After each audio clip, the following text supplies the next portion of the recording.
All right. Live on Twitch. Why is it not letting me? Oh, there it is. Might be a little bit of lag. Okay, so where we last left off, the epic battle, the conclusion of the Arcane Shadows plotline. You're trying to protect the chrysalis of Korganard as he's being transformed by Desverendi, the Earth Elemental. Jogo, Guslin Crew, Morg, Sol, and Alentha are all contributing to the ritual. So Alentha throws her hands up into the air, and she begins to chant and throw her magical energies and her life force energies into the ritual, into Korganard. And... all right. She only got a 19 that time, I think. Let me double check her stats. She rolls a 13, and on an Arcana check, she is proficient.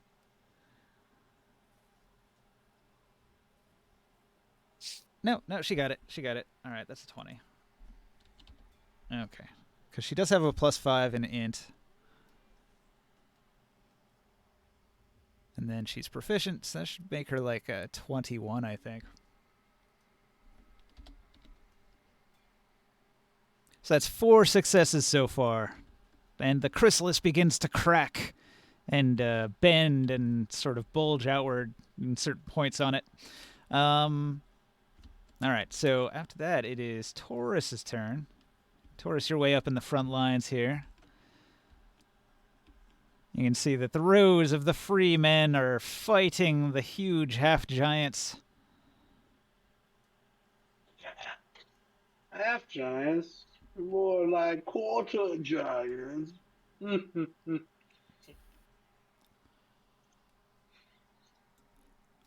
was he doesn't do math though. He doesn't know that. Yeah.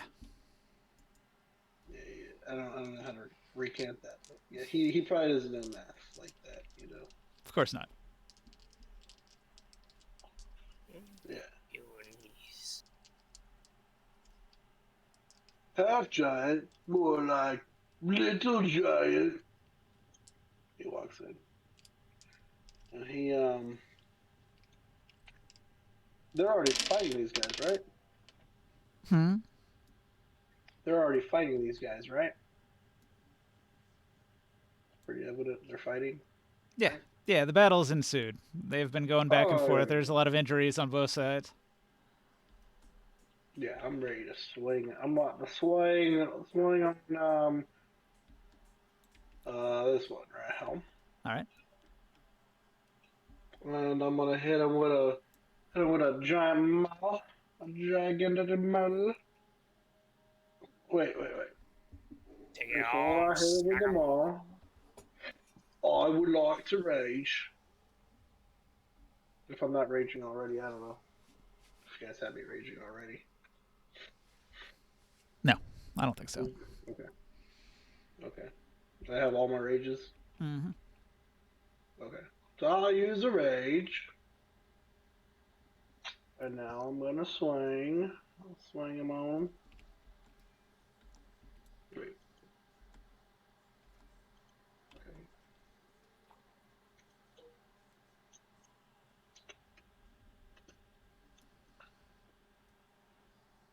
14? Yep. Oh, shit. What? Okay. Let's see. He's got armor class 17. That did not hit. Oh. Okay. That's a miss. So that half giant puts up his shield and it clangs against his shield. Does nothing. Oh, they got shields now? They run with shields? Oh, shit. I hit him one more time and be like, get your shield out of the way. Yeah. And for 18, I connect, right?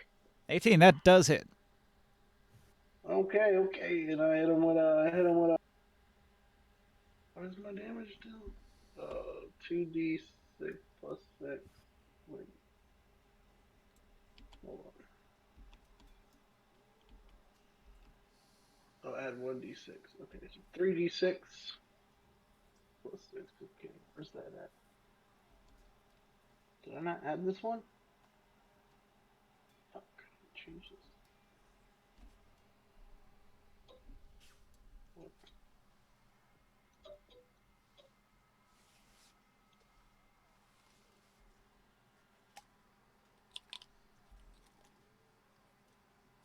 Sorry, guys. Just updating it real quick.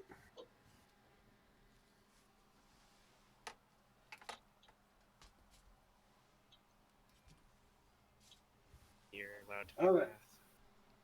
math. Oh, God. And the award for the longest turn goes to Joe Deb. Whoa, whoa. Ow. 17 damage. 17 damage. You smash into him with your weapon. Oh, no, my turn. 35 damage. Feeling like I get hit harder than that. Yeah. And he goes back 5 feet.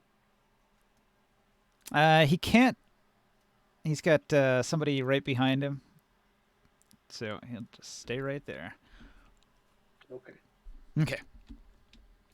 Skywill, here you are hiding in the trees. You're near Grimorn, who is also hidden in the bushes. I would like to use my hidden place.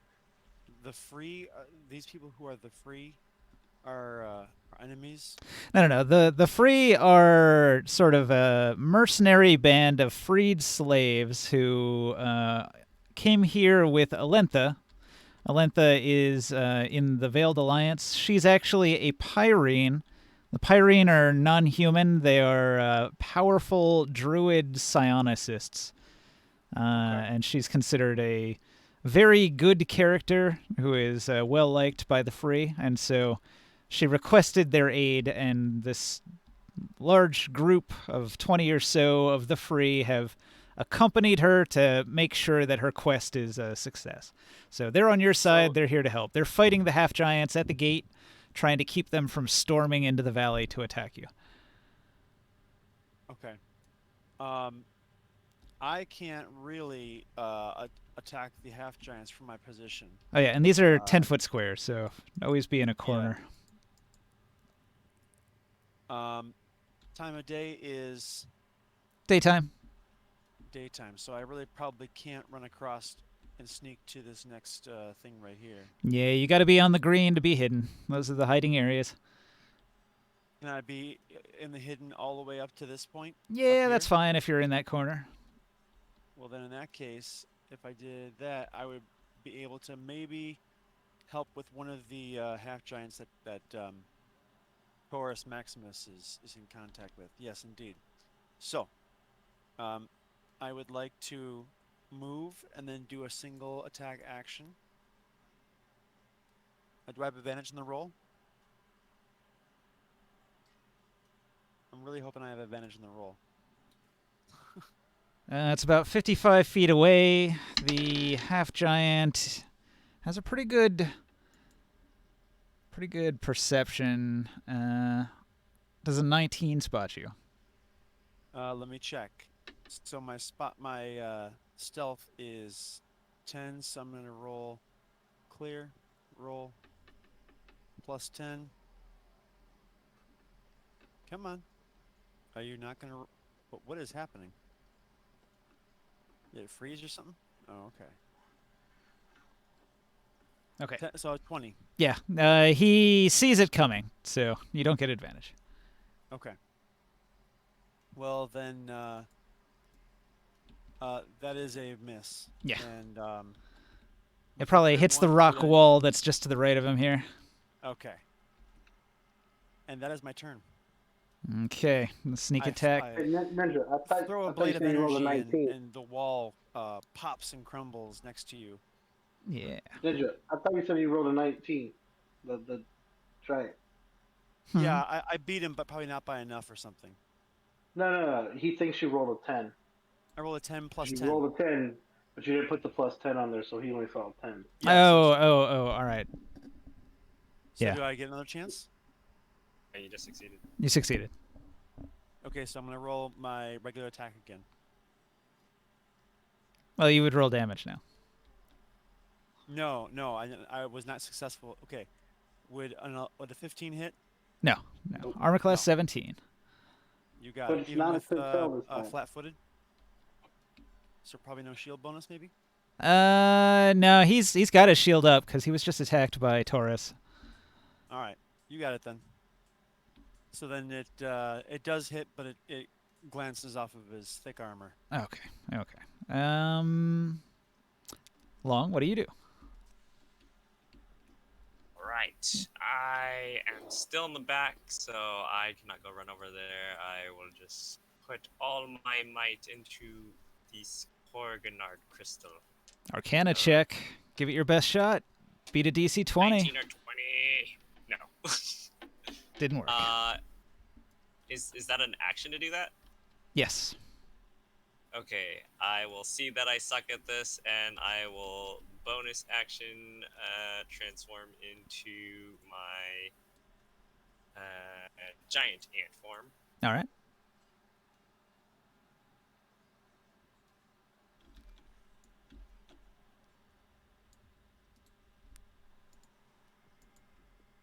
I'll use the big one. I still haven't transferred over the stats for the ant.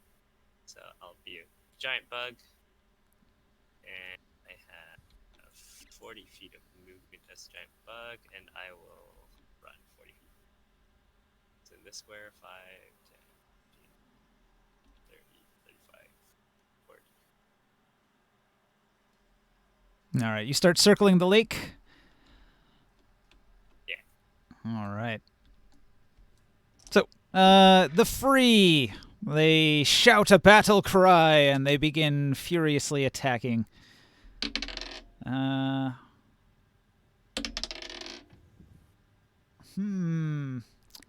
battle's going about even between the Free and the half-giants.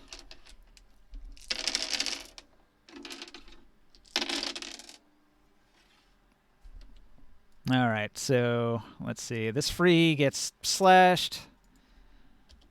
He takes a little bit of damage. Then this Free gets slashed, and he takes a little bit of damage. And then these guys, they attack this half-giant here. And they manage to do about 18 more damage to him.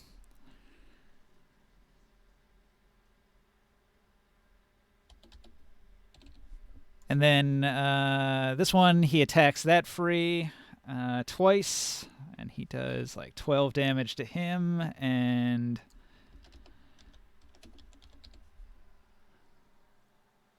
these guys are not that strong, so he actually goes down, and he gets chopped in the shoulder, and he crumples. So then these guys, they're fighting back and forth, and 2, 3, 4, 5... All right, they do 5 more damage to this half-giant. And the half-giant, he chops into them, and he does, let's see, 8 and 7.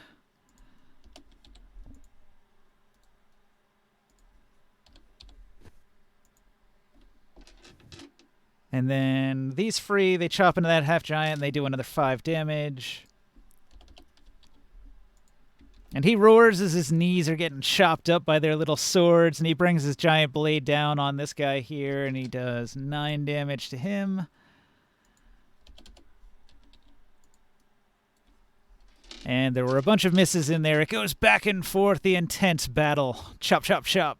Creus is not here, so we're going to hold his action. Bartrus, the commander of the Free, he's shouting, and he issues a command at this group of the Free to use ranged weapons on this half-giant here. Let's see. We got a miss. We got a miss. We got a hit and a miss. And a hit and a miss. So that's 2 hits. A couple arrows sink into that half-giant, and he takes 12 damage from a bunch of arrows hitting him in the face. And he says, "Yes! Now, on the left! Fire your volley!" And those guys, they launch a barrage of arrows into the other side. And we got a couple hits. A miss, another hit. Miss and another hit. So that's actually 4 hits on that one. 4 arrows sink into that one half giant. Does 26 damage to this one. And he kind of reels back and bumps into the one behind him as he's got all these arrows sticking out of his face and his shoulder. And he lets out a roar of anguish. He might lose an eye from that one. All right, so that was Bartrus issuing commands, and then Molestic and friends are going to do some stuff. All right, so here's Molestic.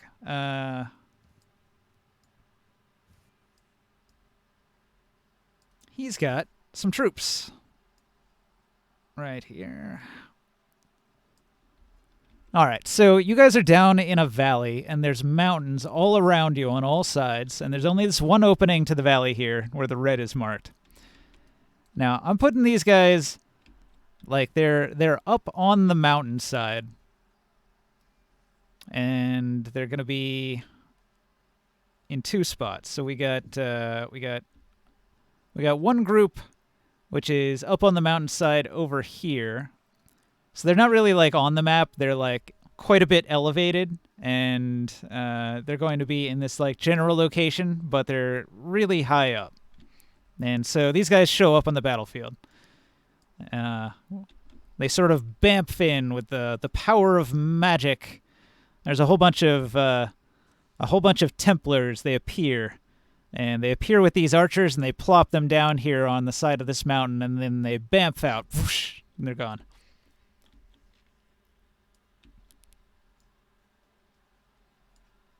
All right. And they've got this one officer with them, so I'm going to put him in there. He is in the middle of that horde. And then at the same time, there's a group that appears on this rise over here on this side. And that's Molestic himself. Molestic himself is looking down, surveying the battlefield from high up on this corner of the mountain here. And these are reserves that are behind the half-giants. You might be able to barely see them. They're back there, but they're too far back to be targeted. And they're being led by a great general who is issuing commands of his own to contrast General Bartrus of the Free. They have General Goss of the Uric army, and he's issuing commands to his soldiers that are the reinforcements behind the half-giants. So all that's going on back there. The Veiled Alliance, they are making their checks to try to make sure that Korganard can be born into this world. We got a success and a fail.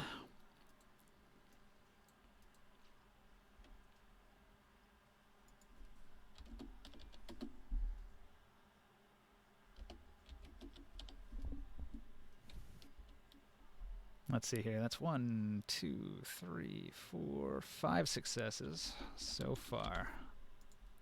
Okay. So that was Gusselin crew and Jogo putting all of their effort, all of their strength. They're sort of withering. They're going down on one knee, and Jogo's like, "I'm too old for this." And Gusselin's like, "Hang in there. You can do it. You can do it, old man." And Alentha says, "Don't stop." And they're all pouring everything they've got into it. It's draining them all of their magical energies. All right. See ya. Rah-rah. It is your chance. Roll an Arcana check.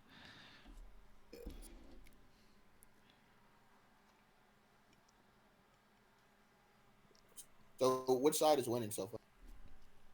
Hard to tell. You're pretty far from the battle. You can hear it, though. It sounds intense.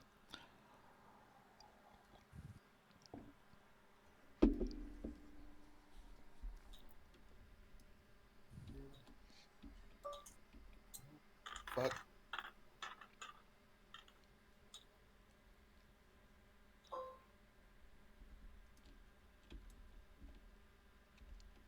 I got a 13. 13. Doesn't pass, I guess. Yeah, it's pretty bad. You need a 20 to contribute energy to the becoming. So This you, was a performance check. I'd be running the. what sort of combat is this? Did we do like 3 rounds of combat? Does that I make think this was like only the second. this is only the second? All right, all right. I'll put it on 2. What was your number again? I'm writing all these down. 13. 13. Okay. All right. So that requires your action. If you can do anything with a bonus action, you can do it, but you have to stay like within close range of this if you're going to keep contributing. So you can't really move anywhere. Yeah, that's gonna be my turn. Okay. And we're going to re-roll the initiative cuz we're adding a bunch of units to the field here. So I'm going to reset everything and everybody roll your initiative.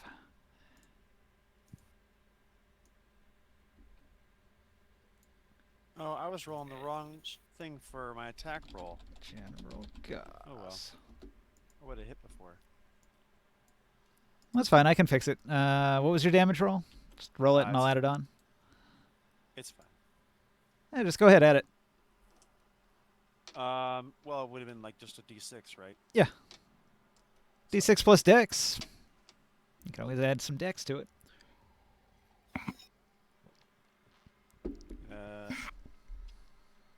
Okay. Well then here. Bop, bop. Boop. 9 it more would be- damage. Well, it would also be a sneak attack. But he saw you, right? No, I rolled and You have advantage. his perception was higher than your sneak was. it wasn't. He rolled a 10 plus 10, and then the perception was less than 20. It was 19. Like, what? 8, Yeah. No, it was 9. Okay, so he didn't see you. All right, yeah, roll sneak damage too. All right then. Yeah, that was my confusion because I didn't have the modifiers Well, on there. what I need to do is just set it up as a saved thing in here Gotcha. Yeah. for the. So there you go. 20 points of damage. That's pretty good. That hurt more than I thought it did earlier. Okay, so let's see. I add General Instead of bouncing Gus. harmlessly off of his armor, a piece of the armor punctured inwards, and on his next attack, it jabbed him right in the ribs. Yeah. Sucking chest wound.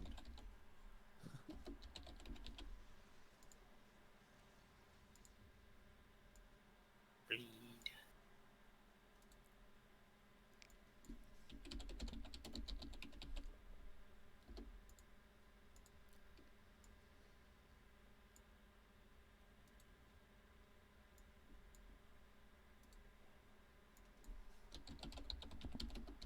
Has everybody got their initiative in place? Mine.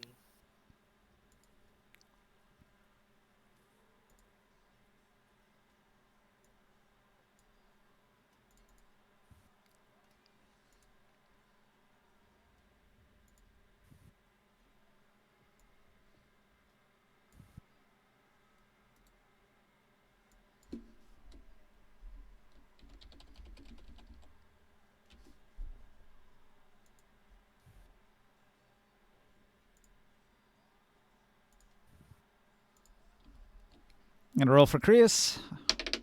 What's his modifier? I rolled an 18.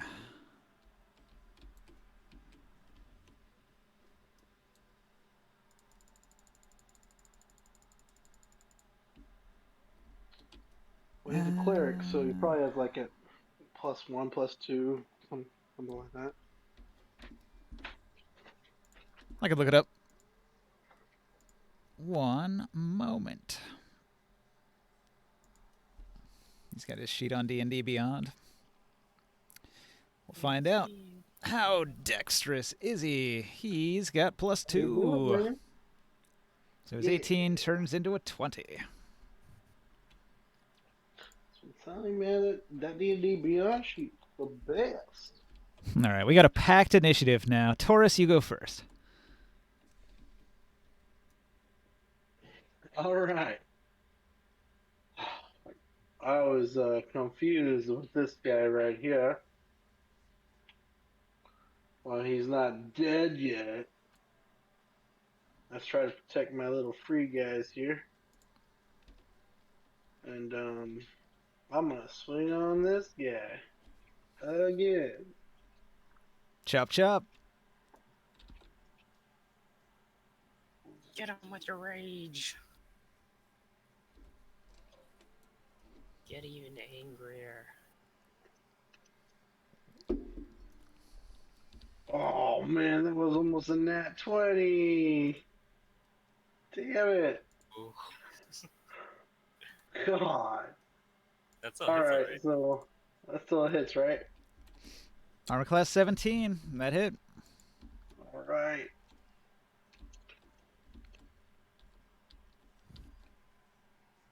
$17 damage. Yeah, chop. Do he die? Do he die? No die? He about to die?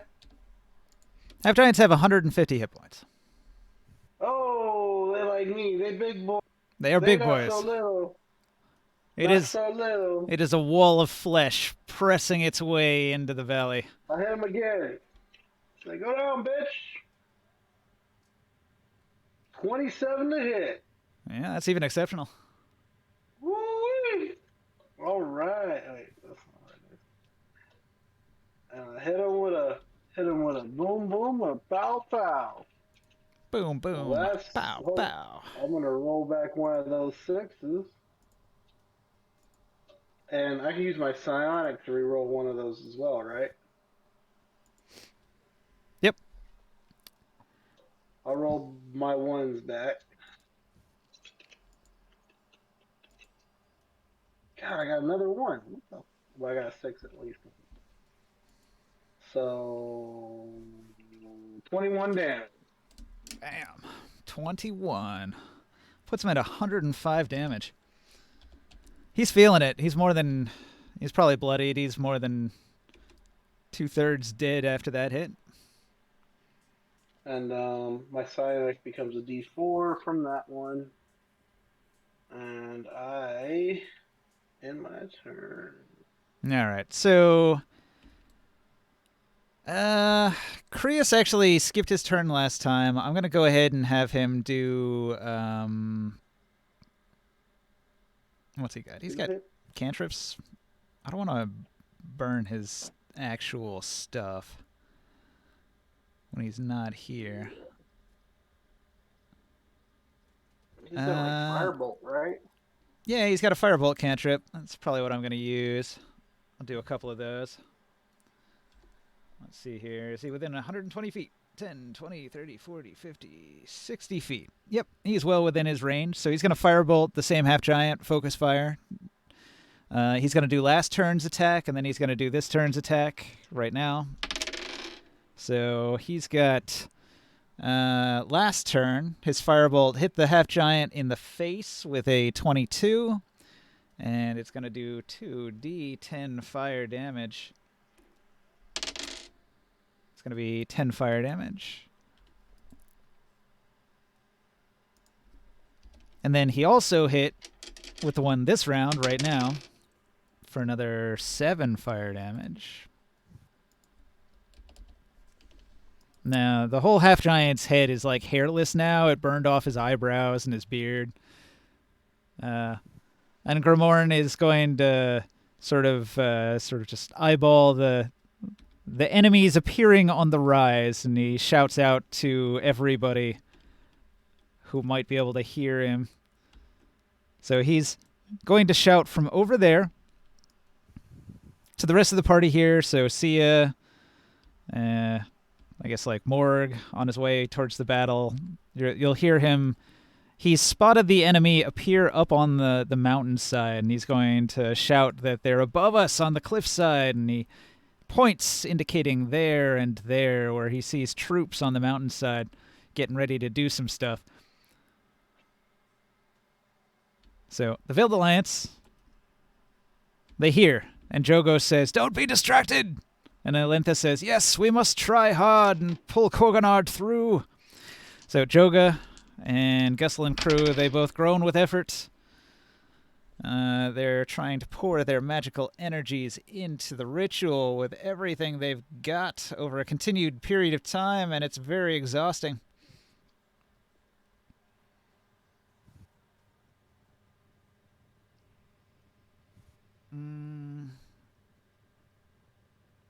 Trying to think if that's a good roll or not. No. She needs to roll at least an 11. And I think the same goes for Jogo. And he rolled a 9 and she rolled a 10. Let me just confirm that his is the same. Yeah, his is the same too. So both of them fail. Well, that's not good. They're trying real hard. So let's see, that was a 19 and an 18. We're still sitting at 5 successes so far. No progress on Korganard. And they're straining under the effort. So, the Templar Horde, they are right here. And they've got Molestic here. And they're going to ready in action. And then, Morg, what do you do? I'm going to.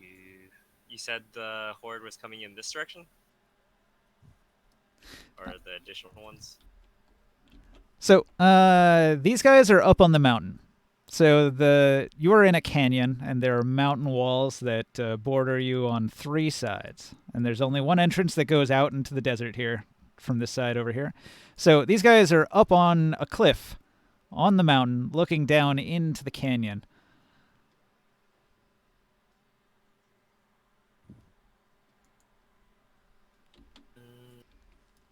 I'm still going to rush over there 80 feet. Okay, that'll just be my turn.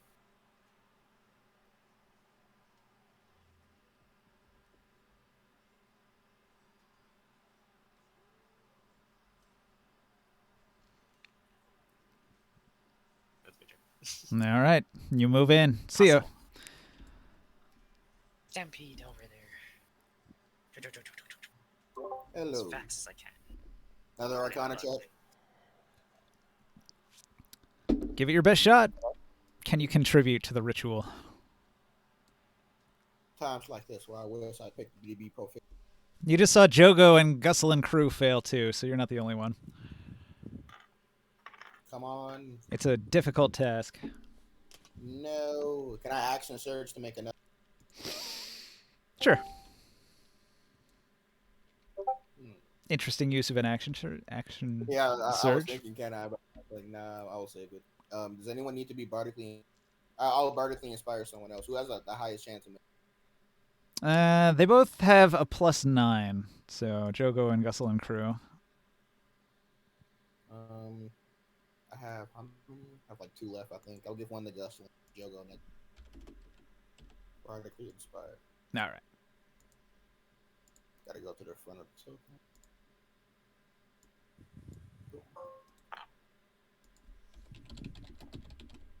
All right, and that's gonna be my turn. All right. Put a little token there. Bardic Inspiration, so I don't forget. Skywill, what do you do? Can I still attack and remain undetected from the bushes? Or have I given up my ability to Need to make sneak reroll the attacks? stealth roll. So you would Roll attack stealth. and then you would roll stealth if you want to remain hidden between attacks. All right. Because it does reveal you when you attack, but then you can sneak again right after. Usually as a rogue, you do that as a bonus action. Correct, yeah. All right. I would like to make that attack roll. Hold on. 1 second here. If you have the Skulker feat, it doesn't reveal you as long as you're in shadows when you attack, even if it misses. So what if I attack a different giant, like the one that Taurus Maximus was against? I mean, you can attack a different one. I'm just going to do a new roll to see if he sees you. Okay. What up? Can you hear me? Hey. There you go. Sorry for being so late. Mm.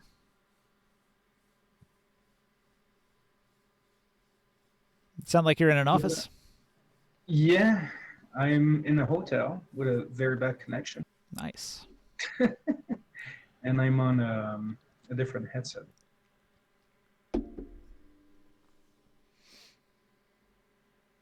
All right. I had you firebolt a couple turns.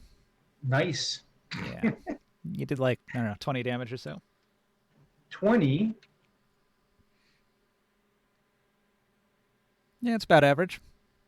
2 firebolts, 2d10 each. Do with your cantrips. Oh, firebolt. Okay. I thought you Firebolt. said- Yeah, I was trying not to use up your full-on spell slots in case you want to use them.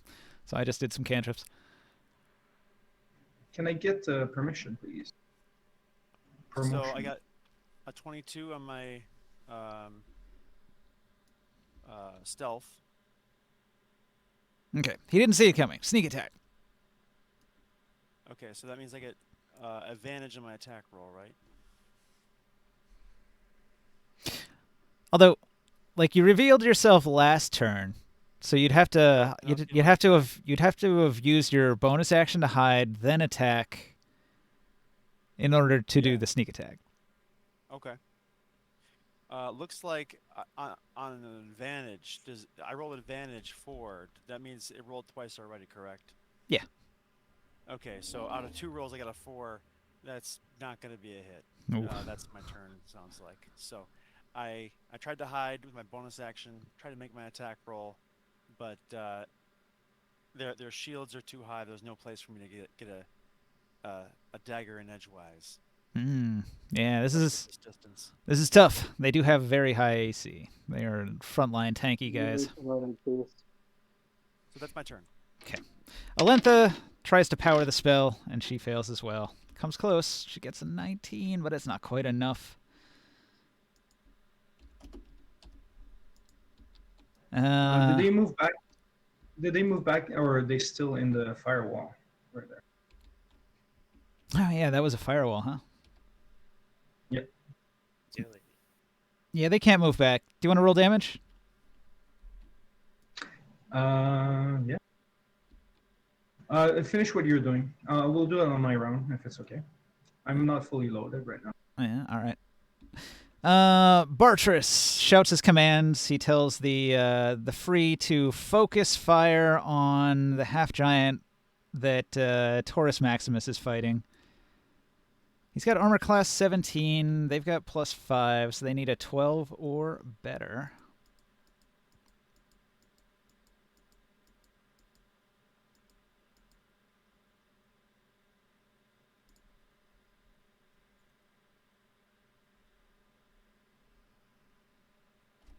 All right, so we've got 1, 2, 3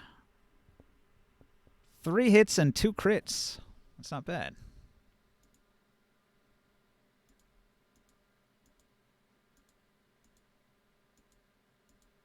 Very good turn.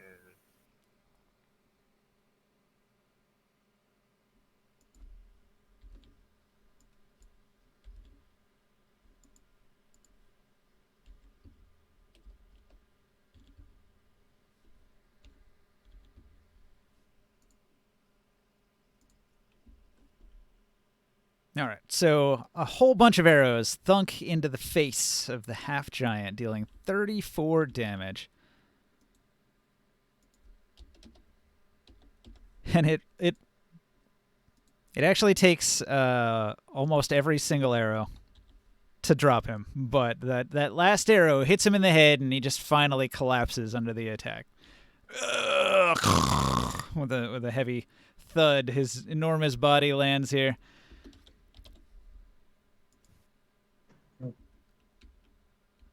Actually, I'm fully loaded and everything now. Wonderful. grab one of these. Save space. I will swap him out for this. So this is a big pile of dead rough terrain here now. And I will get rid of this half giant. Swoop. All right. So Bartrus issued that command, and all the archers fired. The free, they're going to lay into the half giants with their attacks, and let's see. Oh, they did poorly. The half giants won that round.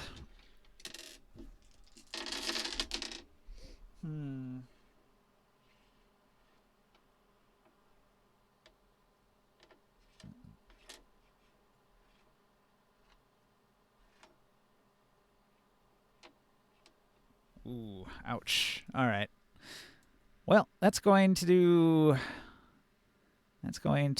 defeat this one. And see, that one was already defeated. And Hey, Ninja, when these guys are swinging on each other, since I have Sentinel, don't they count as my allies and I get an opportunity attack?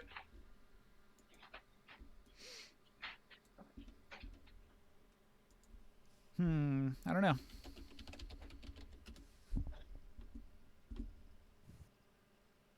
You get one, I guess.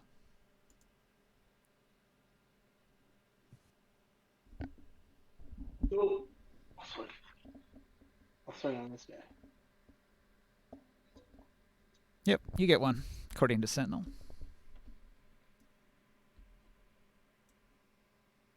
Oh, yeah. A heavy chop. Kathunk.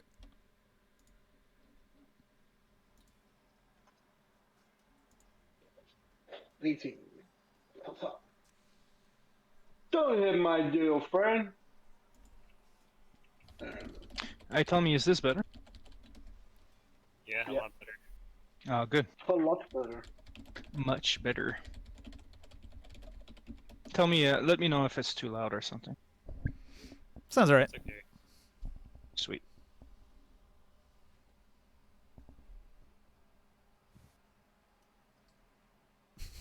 In the comments, So, a whole day off, and yet everyone couldn't show up. Yeah.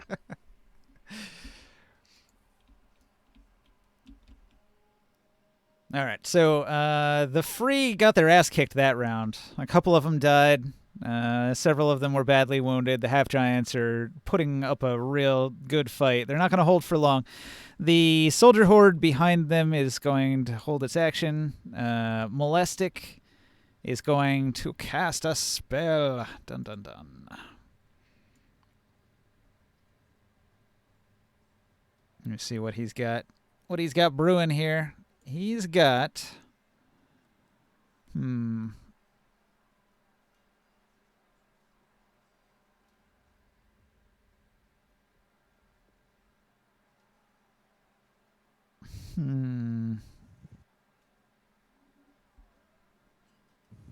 All right. He's going to issue an order to his group here to make them move.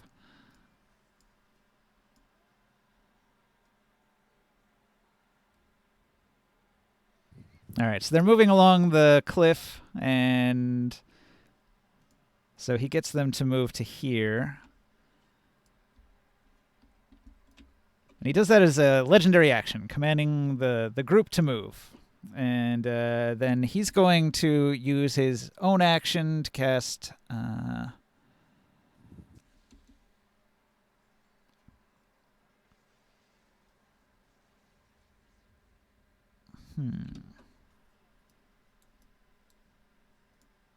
right, he casts a spell, and he disappears. Our commander or their commander? Molestic. Oh, okay.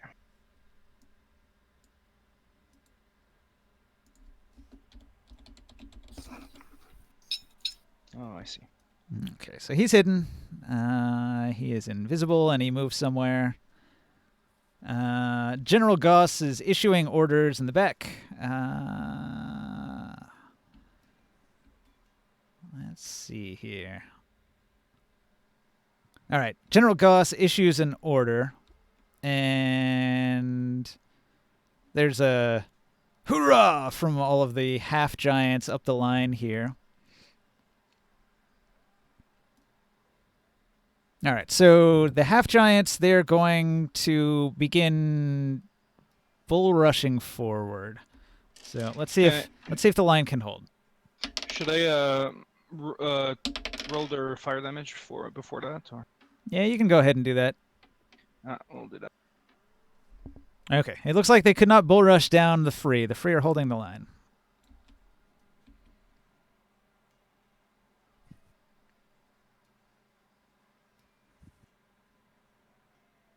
I'm gonna re-roll one of them, so it's 27. Yeah. One. What's your DC? DC 17. 17. Okay. It's a dex save.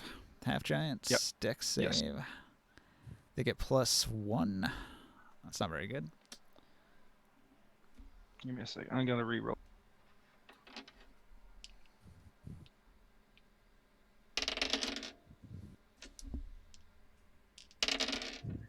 So they take 5 more damage.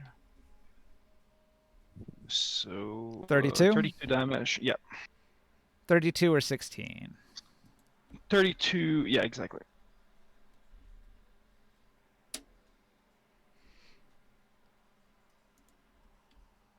It burns.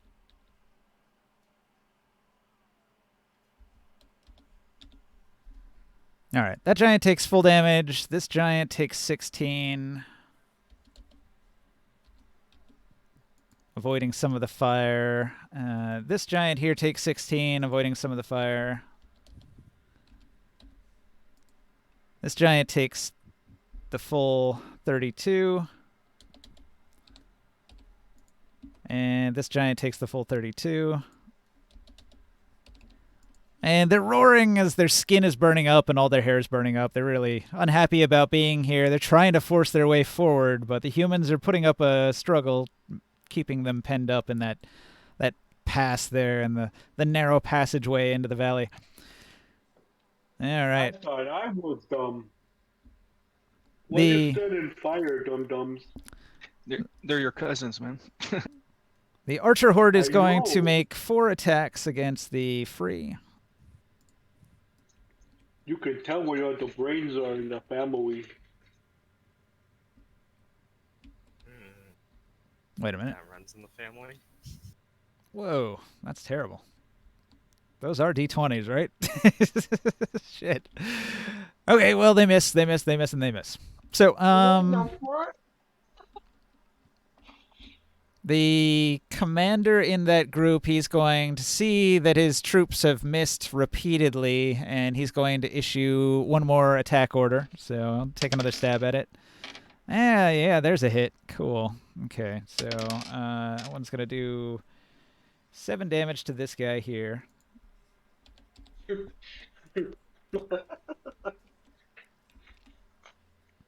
And this commander, he's not going to do anything right now. So, back to the top. Taurus, what do you do? Oh, yeah. Also, this guy moved up. I swing on this guy. Wait. He's walking into the fire. Yes.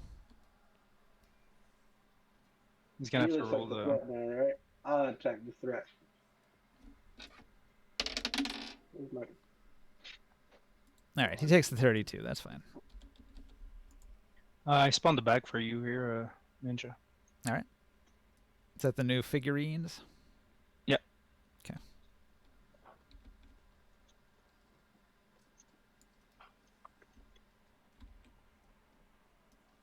A 20. That'll hit. And I'm gonna do You gonna swing on the wounded one to your left or the new one to the right here? a new one. The new one. All right. 20 damage plus I get my fanatic on him. So it's 20 damage plus 2, but plus 6. All right. 26 damage. Because he hasn't. That's my first attack on him. Oh, that's each turn. I thought it was once. Oh, okay. Fuck, I should have been rolling that. Okay. Never mind. And I'll roll my second attack on him.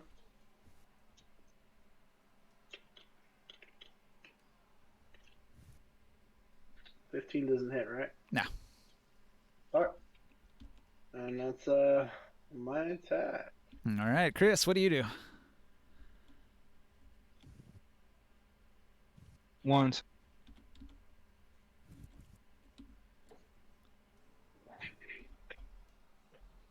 What are you?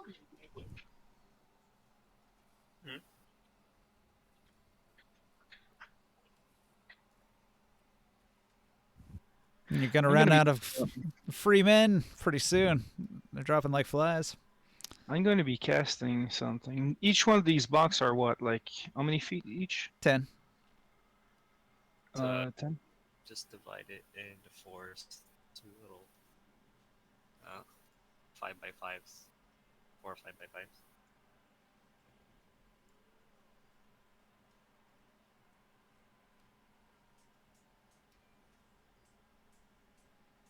I'm going to take out my staff. And I saw that there's Templars nearby. And I will cast on them a swarm insect plague on them. They counterspell it. They can counterspell a staff ability, like spell. Yeah, I mean, you can counterspell anything. It's a level 5, so they have to they'll have to roll something. Let's see. Yeah, that's a fail. And a fail. And a fail, and then a success. So I had to use 4 counterspells. Okay, well, that will do it. I can't do anything else. Molestic has made himself pretty much impervious to magic because he's got so many guys with counterspell standing around him in a circle. You got counterspell, bitch. You're gonna have a real hard time sniping him.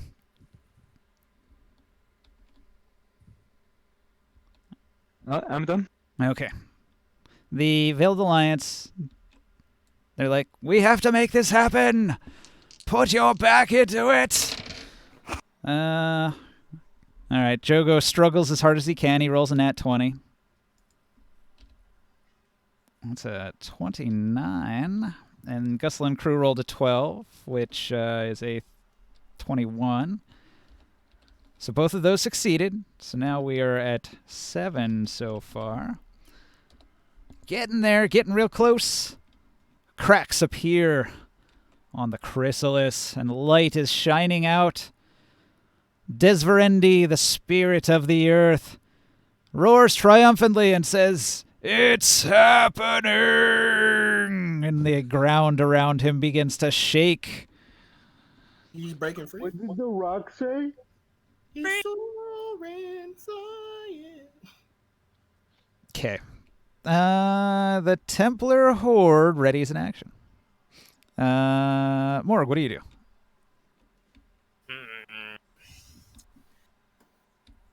What does it look like they're doing? This horde's running in action? Yeah, just like they did last turn. Last turn they had readied counterspell, apparently. Okay.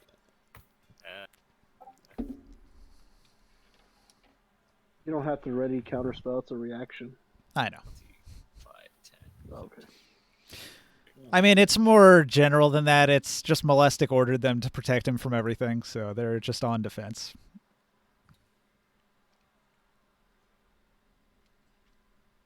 His name is so wrong, Ninja. Are these guys a lot further than this? Like, or are they're actually this close? Imagine they are 40 feet up a cliff. I'm not attacking them then. Like a 65, 70, 75, 80. I'll be over here. Yeah. Still far away from the battle. You're getting there. You were towards the back. There's a nice safety buffer zone between the kept trying to cast, man. between the precious ritual and the battle. All right. See ya. What are you gonna do? I gotta make that Arcana check, you know? It's at times like this where I wish I was proficient in Arcana. Your Bardic Inspiration lasts a while, right? Because I didn't use it that turn. Pretty much, I think you keep it for indefinitely till you use it, right? Yeah, because I rolled a nat 20, so I didn't need to use it. Hopefully that luck rolls over to me, because recently No! Okay. It's 10 minutes on the Bardic Inspiration. Yeah. I got a 4. Well, +2, so 6. All right, you're trying. I'm trying. I'm trying my best, but I'm not succeeding. My luck is not there. All right, Skywill. An enormous ant just scuttled past you. What do you do? Wait, hold up. I still have to give a Bardic Inspiration to what's his name? Jogo? Hugo? Yep. Okay. Hugo. Jogo's got one now too. So my stealth is 28. Mm. Clear. Let me roll this with advantage. Which one are you targeting? The one I'm that's gonna do standing on the ant corpse? The ant that skulls past is not on our team, right? Not on our side. You better chime in, Morg, before he shoots you in the thorax. Wait, he's shooting me. I'm friendly. Oh, sorry. Well, I'm gonna keep going with the half giants then. You've seen the giant end before. And that is a what did I roll again? 15, so 22, and that means it is time for This is an amphiloid him to roll soldier. damage, or him to roll first of all perception. Okay. He's got a 21. He doesn't see you.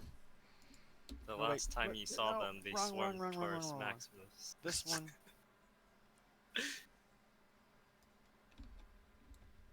It's pretty bad to waste a nat 20 on a perception check that failed.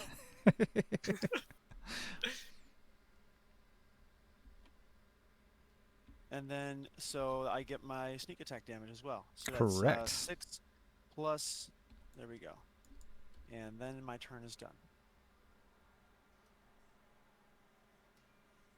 So 18 damage total as another psionic dagger plunges into a weak spot, making one of the half giants take a knee. I think, isn't there a rule that if the enemy you're attacking is in combat with one of your allies, it's always going to sneak attack?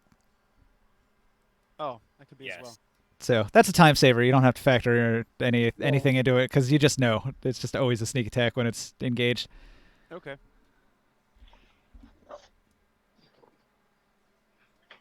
Like, I probably don't even have to roll those perception checks. Waste of time. Okay, so you hit with your attack. Do you want to do the bonus attack too? Oh, I get the D4 as well.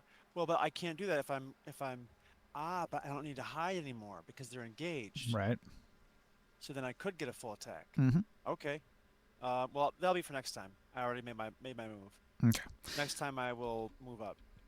All right. So Alentha tries and succeeds with a 21, just barely, on the ritual.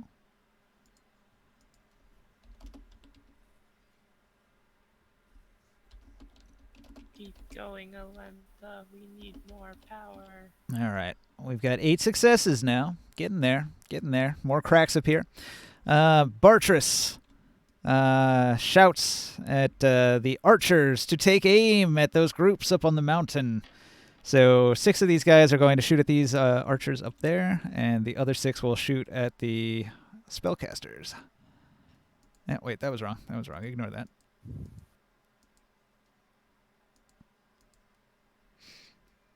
Okay, so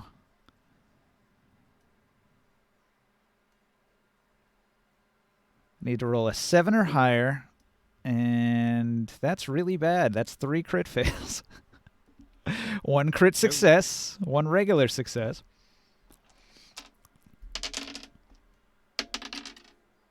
A wide range. Okay, so they did 19 damage to the archer horde over here. But, unfortunately, they really, really did a poor job. So I'm going to have to go to the crit tables and see how badly fucked are they. Did their bow explode? Did they trip and knock themselves unconscious? Did they poke their own eye out? Let's see what tragedy befalls them. The first one, his ammunition got lodged in its container. He must use an action to organize the ammunition. Oof.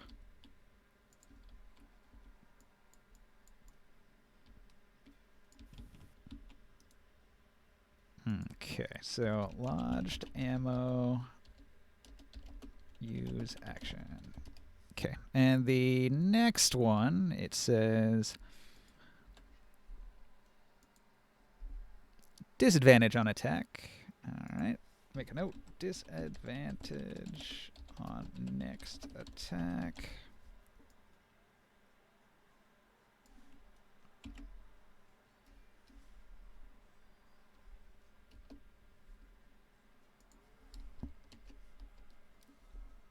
And last but not least, the third crit fail says you're embarrassed by your poor showing, but nothing happens. You just missed.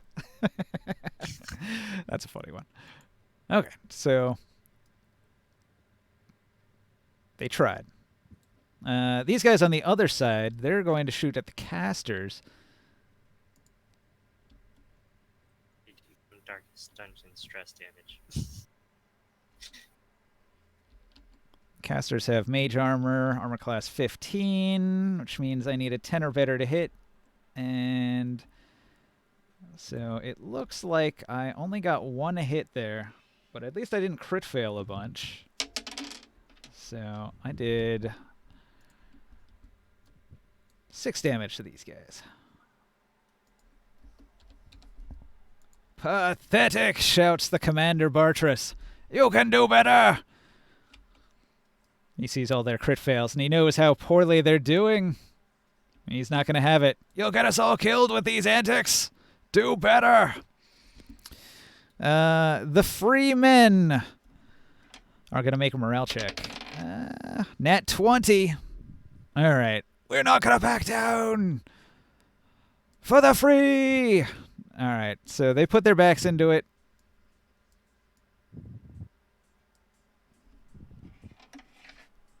So the Freemen versus the Half-Giants, and they're crushing the Half-Giants this turn. They rally and they go on the offensive.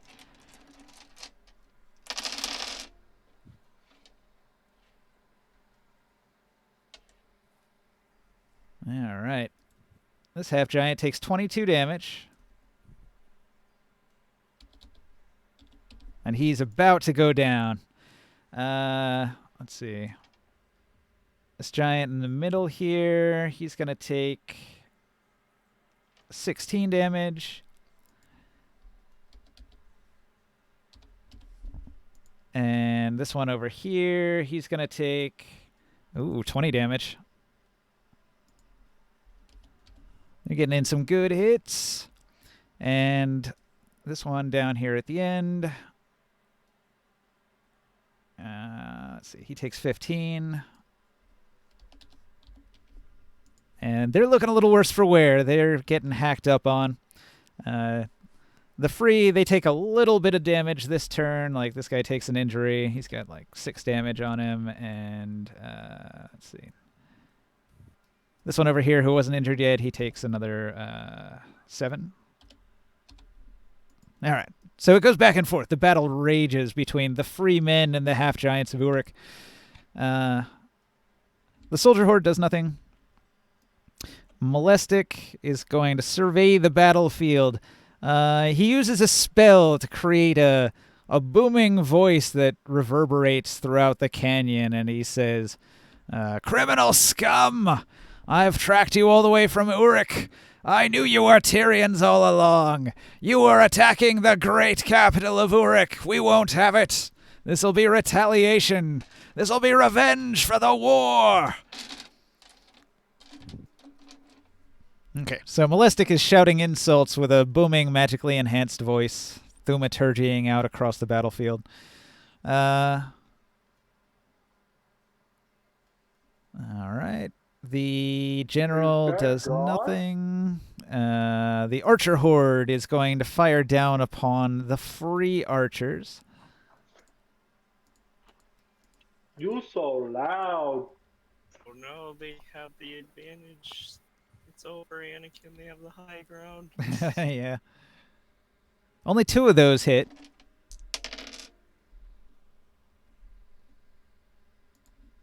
Okay, they do 17 damage to this dude on the corner here. He's not looking so good. He's starting to slump and lose a lot of blood. And then the commanders of the hordes, they're going to go. So he does nothing. This one over here, he issues a command to his archers, and one of them fires a single shot. It misses. Okay. Back to the top. Taurus. So the half giant, they will take damage if they haven't moved from the wall of fire. Yeah. Roll it. No, yeah. I swing on the one. Actually, hang on. This one would have moved. So he actually moved it here. Okay. I'm gonna re-roll 3 of the ones. Actually, yeah, shitty roll. Actually, yeah.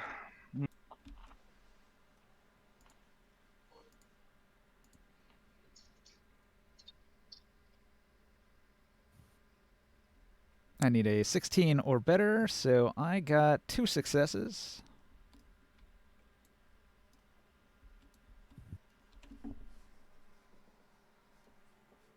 So they take 22 damage or 11. 22 or 11. Yeah.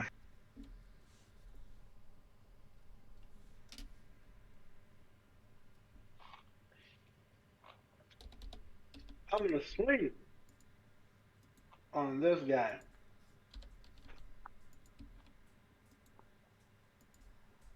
That one is almost dead, huh? Almost. Real close.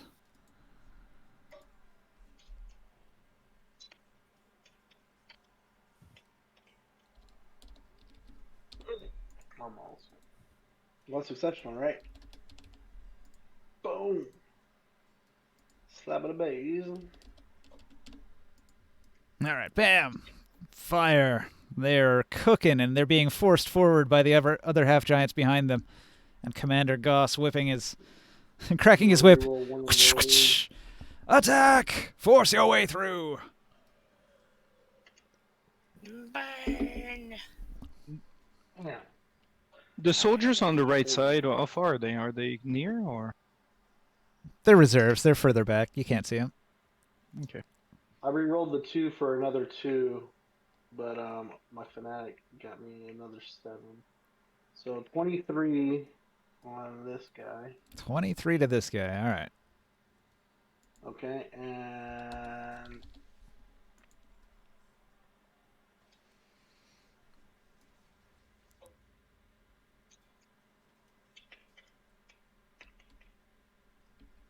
24.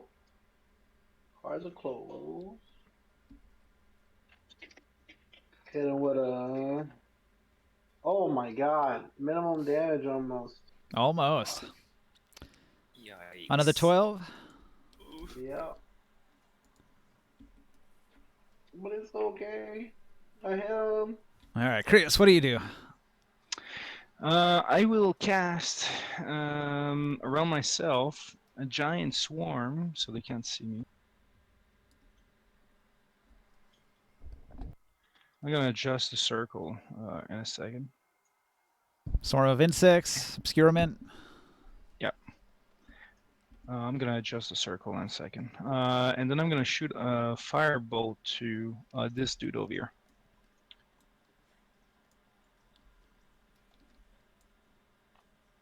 Ooh, what? Oh shoot, I'm shooting bad. 12 to hit. Which one? The one that passed through over here. Ah, that guy. All right, didn't hit. Okay. And that's it. Okay, so back over here where the ritual is being performed, it's like you're almost there. The ritual is about to be completed. It might happen right now. All right, so Gusselin Crew, she rolls a 9, so she's going to use the Bardic Inspiration that you gave her. And she rolls a 1. 10 Are plus you 9 sure, is a like, 19. like- She failed. If the DC is 20, are you sure I'm gonna use the burning inspiration? It'd still be impossible to.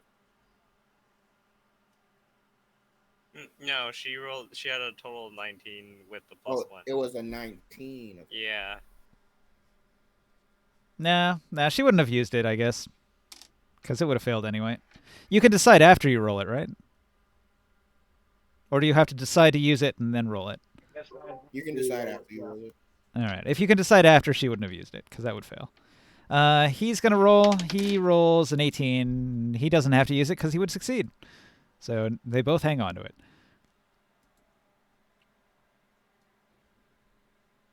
We're gonna turn into a beautiful butterfly now.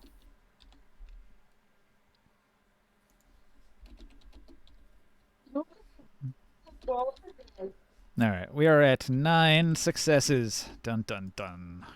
Bright lights are shining from the numerous cracks on the chrysalis. All right, so that was the Veiled Alliance attempts the Templar Horde. Ready as an action. Long, what do you do? What does Morg do now that you're so close? You're almost there. Can I make it? Can I taste the battle? 5, 10, 15, 20, 25, 30, 35, 40. These are allies. Yep.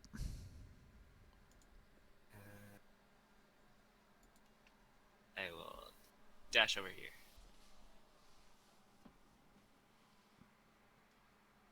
And I will keep this one in the fire. That is my turn. Actually, can I move over here? 10, 20, 30. Okay, I'll go. You could. Actually, I'll go patch up this hole. So we're getting some comments on our audio quality. He says that 3 of us sound alright. One of us sounds bad. 3 of that helps. Yeah. He doesn't watch. He just listens, so he doesn't know which one of us sounds bad. I'll Yeah. go up behind this one and threaten him if he goes to attack this other group. All right, you move up on him. You get right up there, and see what do you do? Hola. I gotta make the Arcana check first. Good luck. You might be the final one. We're at 9 successes.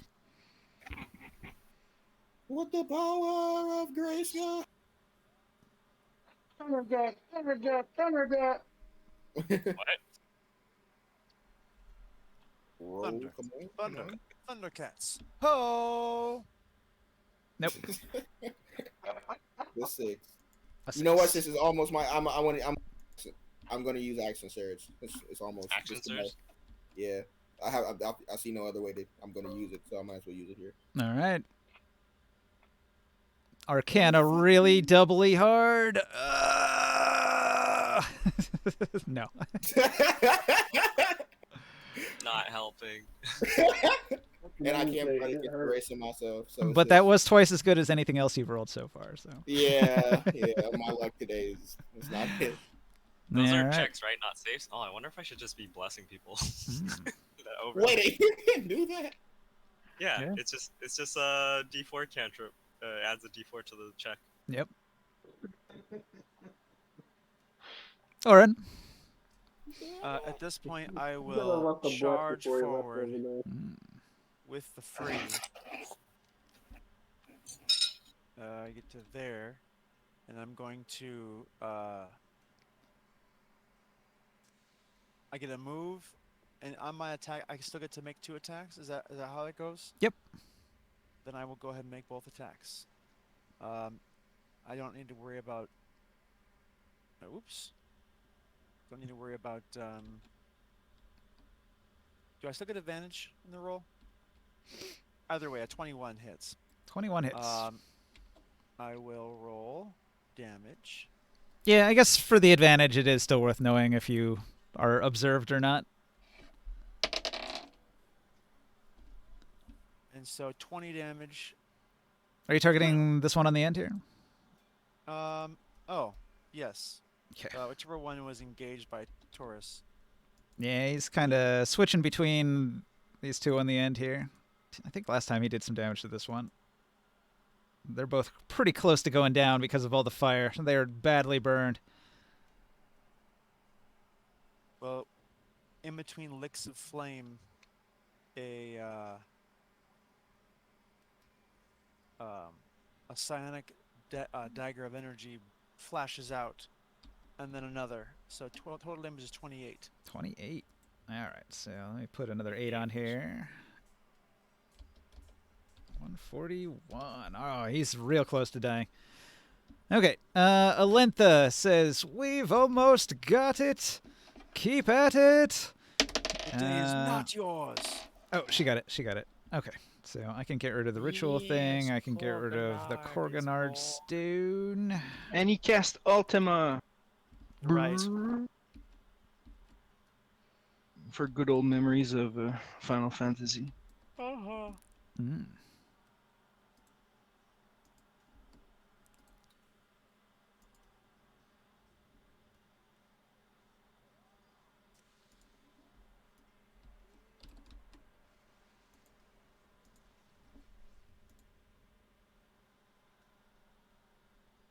So we have some sort of a sentient being that just appeared. Yes. If I can find the right bag. Let's see here. Yeah, there he is. Gorgonod.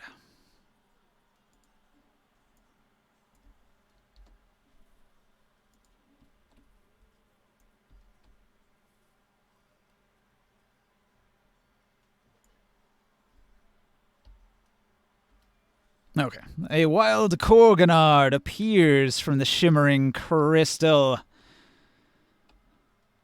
He spreads his wings. He is an Avengian now. He stands before the shimmering lake. It's like a Disney cartoon. All of the wild animals of the field and of the lake, they swim over or they crawl over to observe the birth of the Gorgonard.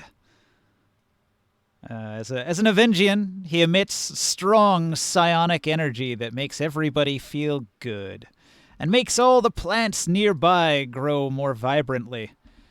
Like, if you stared at the grass, you could literally watch the grass grow within the proximity of Gorgonard here. All right, so he's having a little stretch as he's broken free from the chrysalis, the crystal outer casing that he's been trapped inside of. And Desverendi, the Earth Elemental, will raise his mighty earthen-clawed hands into the sky and proclaim, "He is born." With a tremendous rumble, all of the ground in the valley shakes, and a big ripple spreads out across the lake. Ooh. Man. Wow. The whole battle stops for a moment as the birth is observed. Yes, Bartras turns his head and looks at what's just happened, and his jaw drops open. He's stunned. The Free are engaged in pitched battle, and they don't have time to see what all this commotion is. I've got 6 archers that are going to lay into some archers up on the mountainside. Why is his head like that? Why? He's a Draconoid. Ooh, I actually got 5 hits in there.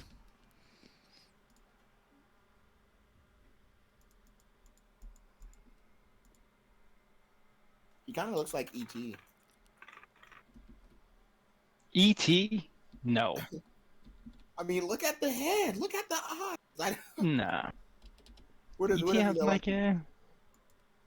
E.T. had the weird... I don't know. All right, so these 6 guys down here, they draw their bows.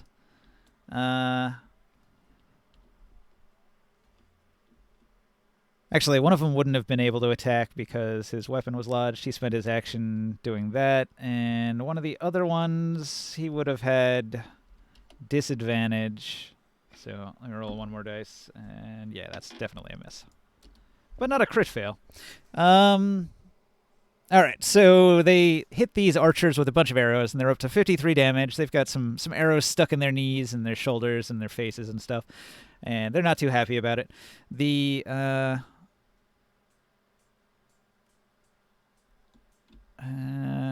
let's see, the half giants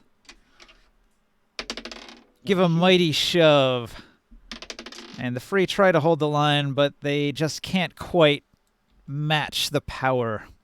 So, let's see. This half giant is going to circle around the ant to here.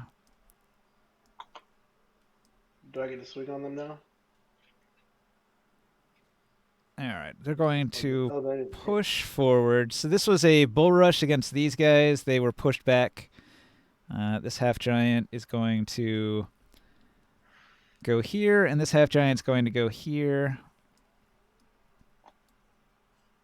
All right, so Mr. Antloid Soldier. Long. The giant behind you swings, and he's got 17 to hit. Your armor class is Does it? 16. I use my reaction to activate my Necklace of 9 vulnerability. Mm.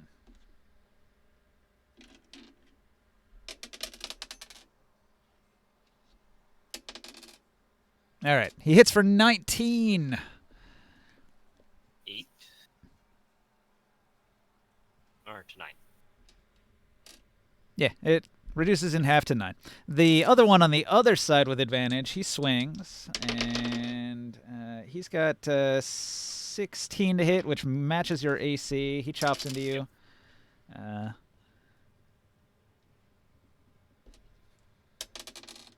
He only does 11 damage with that chop.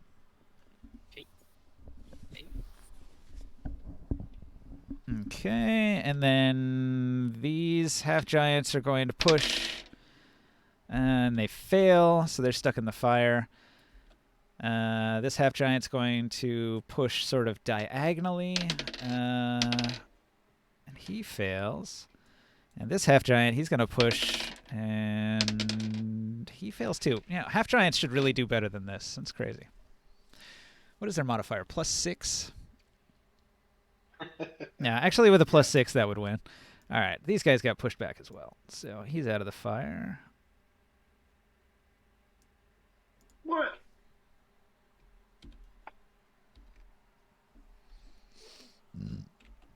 He's using a bull rush to push these guys back. Makes sense. All right. This guy swing on this guy. You swing on him. Some attacks go back and forth. If they swing on. If this guy swings, or this guy swings, I can hit him. Okay, so right now this half giant is swinging on this free man. So you can use your reaction. He swings on the free man and he hits.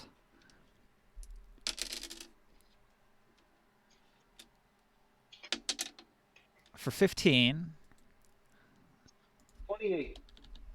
And then you hit him exceptionally hard.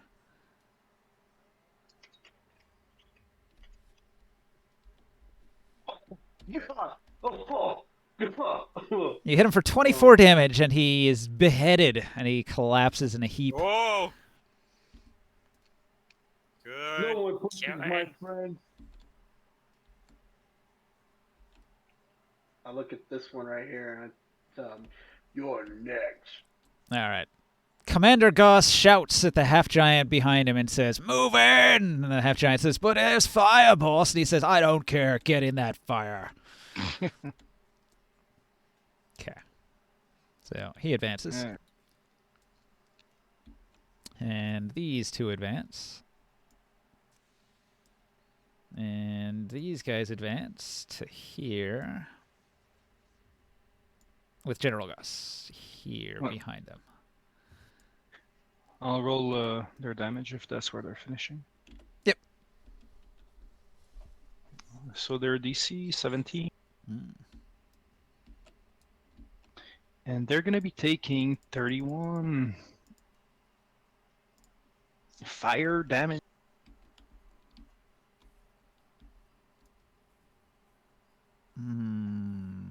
Fail, fail, fail, pass, fail, fail. You said 31? Yep. That hurts. And I'm looking from over there, and I can't believe they're walking right into it. What's going on here? Fire as much as you do. They must think they're disciple of the Lord of the Flame. What? They're more afraid of the Templars and the Dragon Sorcerers than they are of you and this fire, even if it kills them. They're also I'm not gonna argue with them. they're also not very bright, so they can't think of any other strategy here. The soldiers and the general, are they right behind now? They are not directly behind. They're a little further back. Okay, where was I? So that was the Free, and then the Soldier Horde just moved, and then Molestic can do something. Molestic's sort of looking down on the battlefield, and he's got his voice in the sky, and he's going to mock you for your weakness, you pathetic, weak fools. How dare you? How dare you stand against the might of Hanuman? Hanuman the Great and Powerful.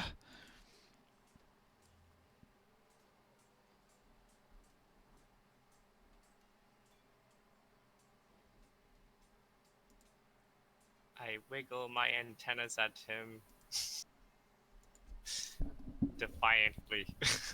Where do beings who are less than cank honey get such audacity? You try my patience. Better to surrender now than to face my wrath later, says Molestic from up on the hill.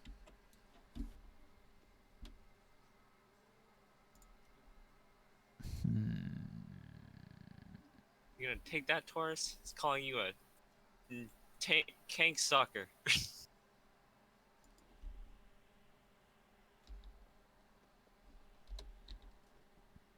Taurus actually is a cank sucker. That's his favorite thing to do, actually.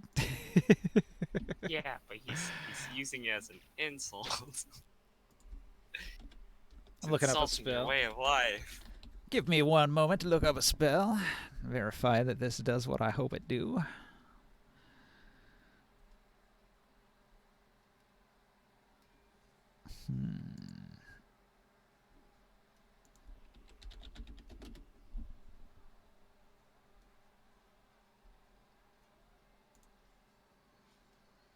All right, D&D Beyond. What say you? What are you looking for?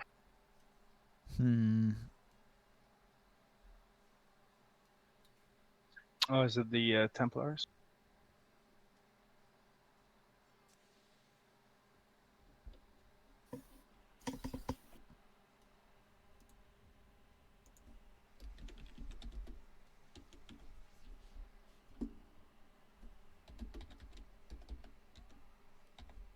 Okay.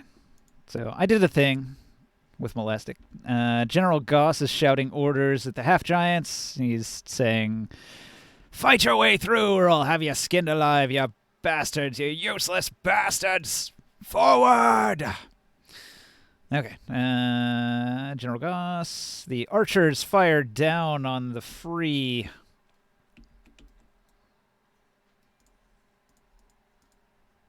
They make 4 ranged attacks.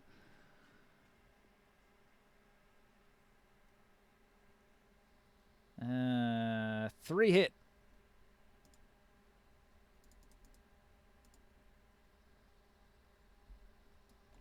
Oh no, how are they looking?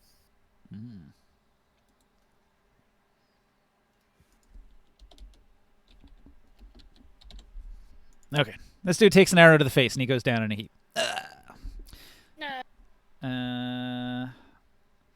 This one that wasn't injured yet, he takes 6 damage, gets hit in the foot. And this one towards the back, he takes 5 damage. That's his first damage. Just a flesh wound. Barely notices. That was the Archer Horde. The commanders of the Archer Hordes are going to do stuff. This commander doesn't do anything right now, but this commander will have one of his archers fire a single shot. And it misses. Okay. Which one died? Oh, I see. Okay. That one right there. Weakling! You shout at him across the battlefield for dying. Yeah. Okay, Taurus Maximus. What do you do?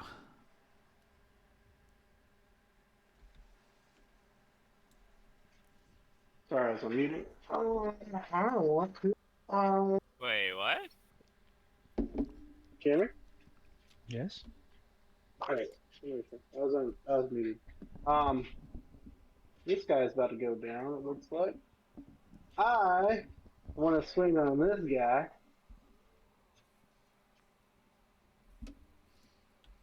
With my full not thunder. Full power.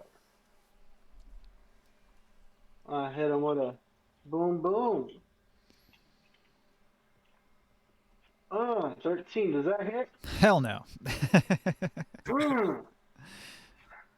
I'm mad. So I hit him again.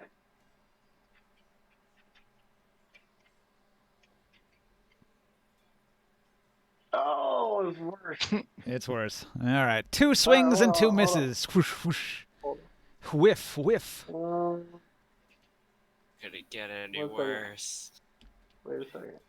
Corking Wasn't there her something I down. did reroll?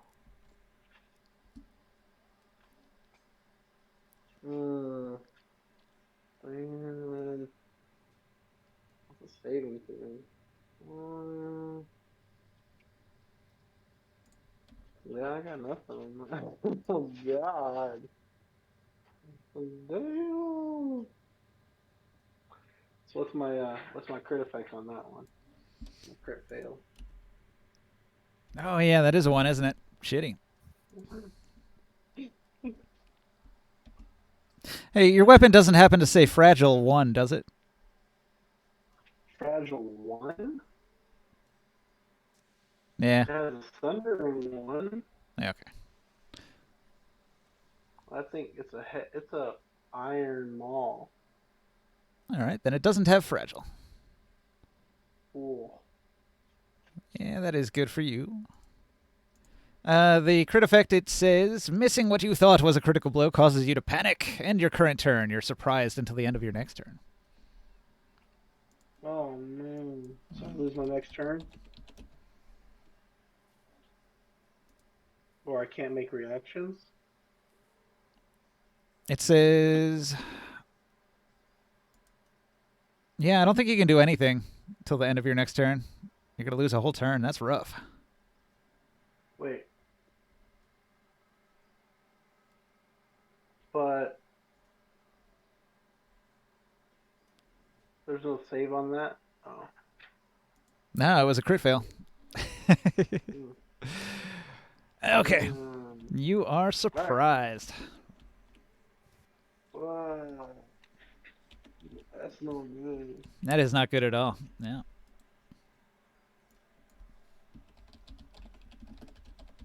Oh, wait. Oh, no. I got Feral Instinct. If you are surprised at the beginning of combat but not incapacitated, is that... That's not the same, though, is it? Because it says if I'm surprised, but it says at the beginning of combat. As long as I'm not incapacitated, I act normally. It wouldn't apply on this. Only like when you get ambushed and stuff. This is in the middle of combat, so it doesn't quite count. Oh, I'm surprised that this guy can take 2 of my swings and not get hit. That's a bad one. That's one of the worst. All right, Chris, what do you do? Seeing these soldiers in the back coming closer in the back here, with the General Goss, I'm gonna shoot a fireball that envelopes all of those guys. Now, like I said, he's not on the field. Oh, he's not on the field? No. But those are grouped up, huh? You can target the half giants if you want, but you can't target these guys. They're too far back. They're like more. These guys, these guys would probably be another like 100 feet back. They're at the entrance to the valley. Okay. Oh, damn. I don't really want to waste... Also, I think you'd probably catch a lot of your friends in that. Oh, no, I wanted to hit the guys in the back, not... Oh, excuse. Yeah.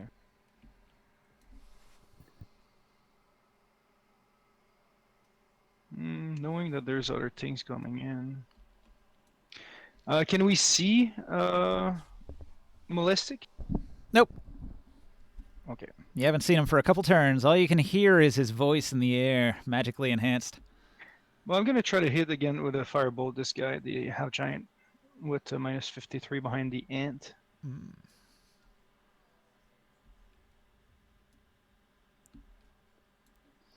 With 23 to hit. Yep. And 12 fire damage. All right, he's burning. You shot him in the butt. All of his flammable gases instantly erupt. And that is it. Okay. The Veiled Alliance. They cheer Korganard is born. Gusselin Crew says, Korganard, is it you? And Korganard says, Ah, my child, I am reborn. You have done well. And Jogo, he bows and says, Ah, master, truly, it is glorious, your transformation completed. We must help our allies, quickly. So, let's see, 5, 10, 15, 20, 25, 30. 5, 10, 15, 20, 25, 30. They move to here. And then...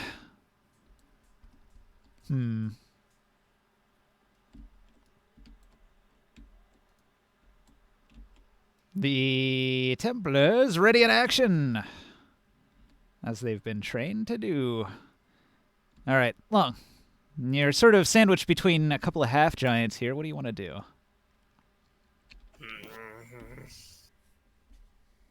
I will move forward and go away from... Wait. Yeah. I will fight the one. I'll just stay here because they're between me. And I'll bite the one in front of me.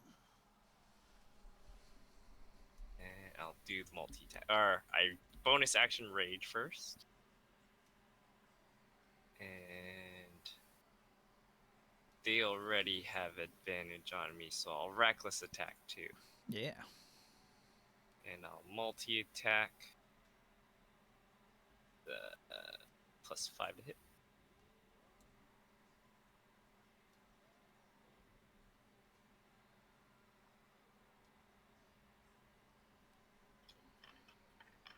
A screaming ant war cry for 24 to hit. That'll hit. Click, Okay. clack, click, clack. So he has to make a... I think it's a strength save. It doesn't say. It just says a DC 13 grapple check. 3, 6 plus 3 damage. Grit and Glory changed it a little bit, so you're trying to hit a target that's equal to his athletics, 10 plus athletics. So, half giant. So I have to make a check? Half giant's proficient in athletics, and he's got +3 proficiency, and he's got +6 from strength. So you're trying to hit a 19. Okay, because the thing just says it does a grapple on hit for the DC 13. So I do a roll instead. Yeah, I guess so. What would my roll be for the strength of the ant? It's like a roll to hit. Just an extra roll to hit. 2 plus 5 then. Is it also advantage then? Because I'm doing reckless?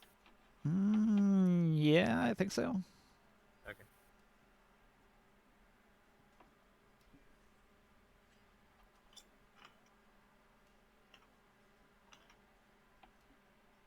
All right. 23. So he is grappled. What was the damage? 15? 17 because I was raging. 17. All right. And then I will get double advantage because he is now restrained in the grapple. Well, And- restraint is like the second level of grapple. Grapple means he loses his movement. If you can then do another grapple check on him, then he becomes restrained. Oh wait, that's the giant bug. This ant soldier doesn't do that. Never mind. Okay. Yeah. So then I'll do my sting, and then so it's hit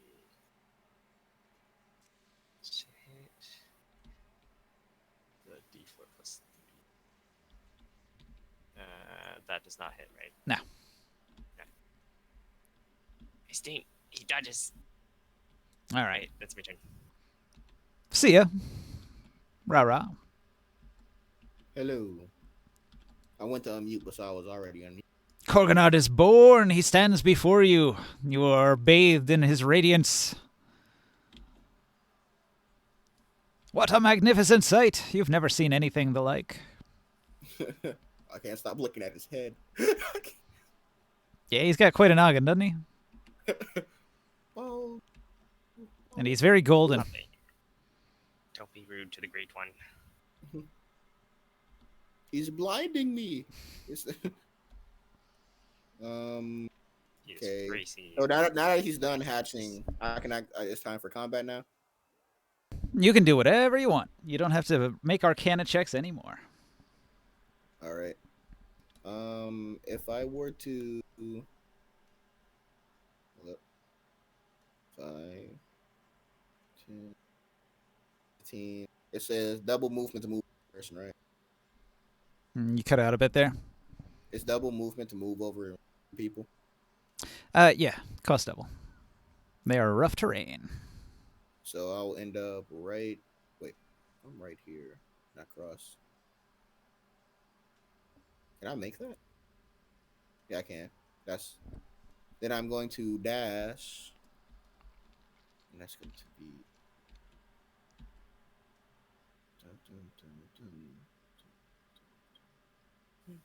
That is fun. Is that right here? Pick a corner, though, because these are 10-foot squares. Oh, they're each 10 feet. Oh, I thought they were each 5. Okay. Did you move too far? Yes. Flyers. Where was I a while back? Fuck. I believe you were here. Right. So that would be like 5, 10, 15, 20, 25, 30. 30 would get you here. Right here? Yeah, in this corner here.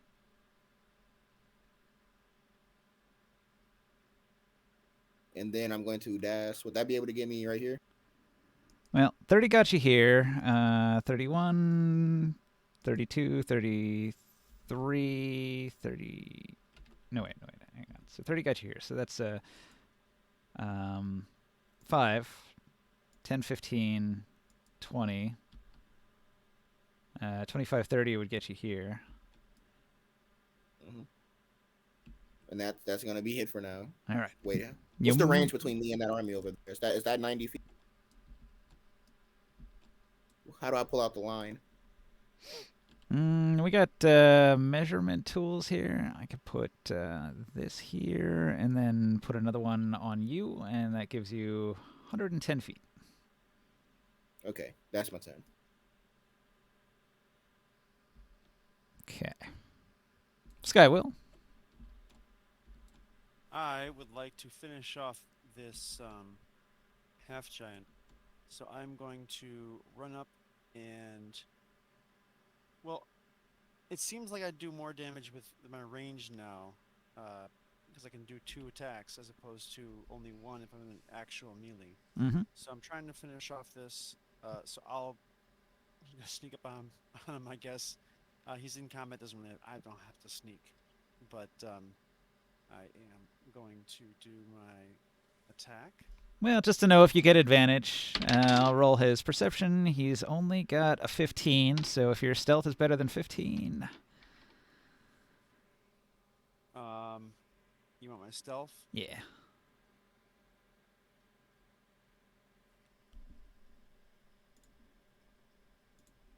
$18. All right. But does a 14 hit flat-footed? 14 would not hit, no. Right. So my first attack does not hit. I only get a bonus attack if I hit the first one? Yeah. Well, Okay. if you make the attack action, you can make a bonus action to attack with your offhand dagger. I think that's how that works. Make a bonus attack now.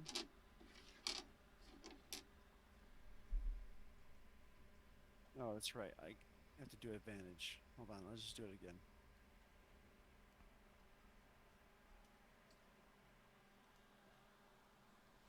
And they all fail, so I... But hey, since nothing landed, he never noticed you. well, probably some tink off the armor here. Yeah, maybe. He's kind of distracted by this giant antloid soldier he's fighting. Yeah. All right. Elentha, the Pyrene, she is going to cast Fly. She's going to fly 30 feet up into the air. And then she's going to...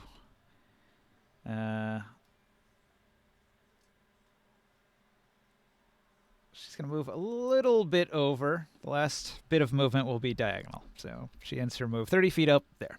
And then Bartress sees the scope of the battlefield, and he sees that the half-giants are starting to get in there.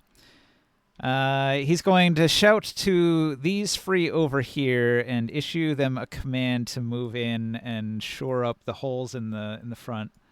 So 5, 10, 15, 20, 25.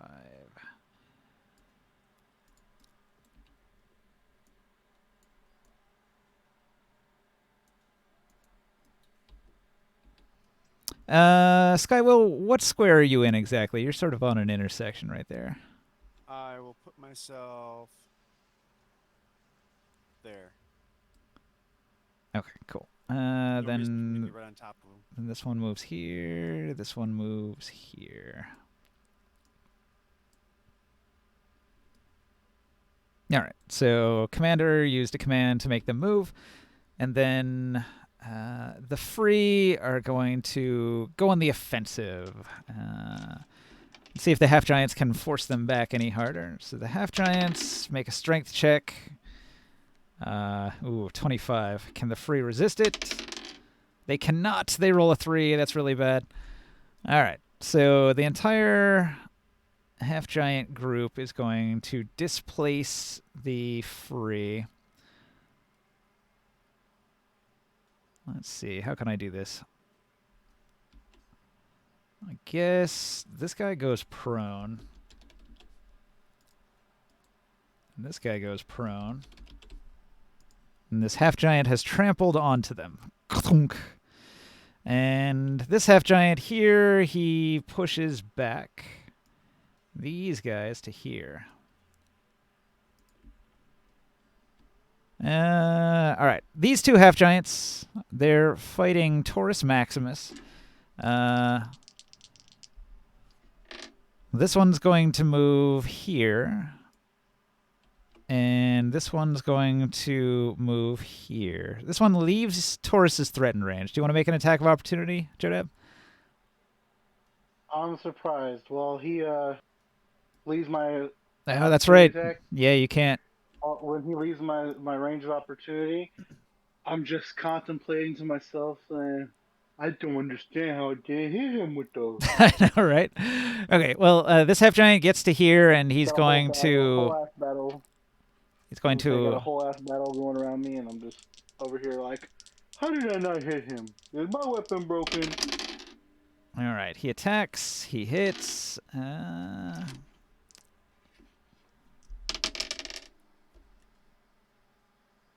right, he does 16 damage to the free here.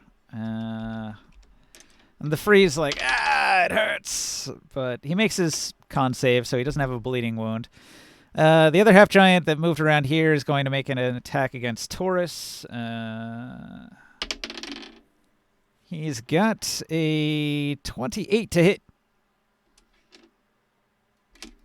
Taurus. That'll hit. He hit for minimum damage. It does 9. Okay, I'll take off mine. You can take it off my character. I'm at my computer. Looking for something real quick in the garage. Okay, I marked it. All right. Oh wait, I'm raging, so it's half damage. Yeah.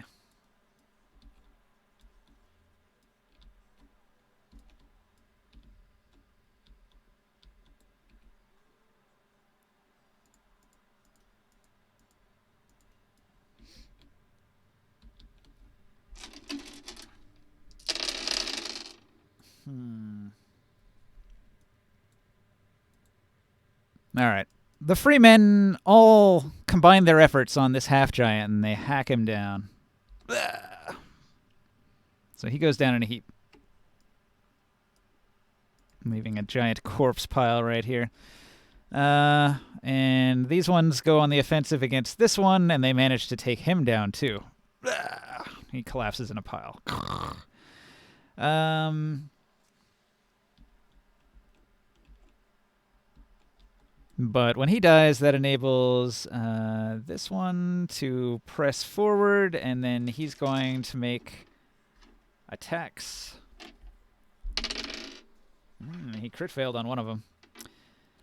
He hit with one. He crit failed with the other. So this guy takes 15. He's at 22 damage now, and the crit fail effect on the half-giant. It says, you attack wildly and lose track of the fight around you. End your turn and move to the bottom of the initiative order at the start of the next round. I'll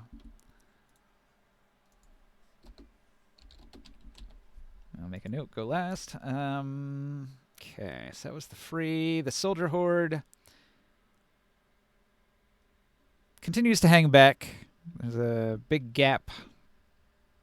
Maybe they close the distance a little bit, but they're still going to be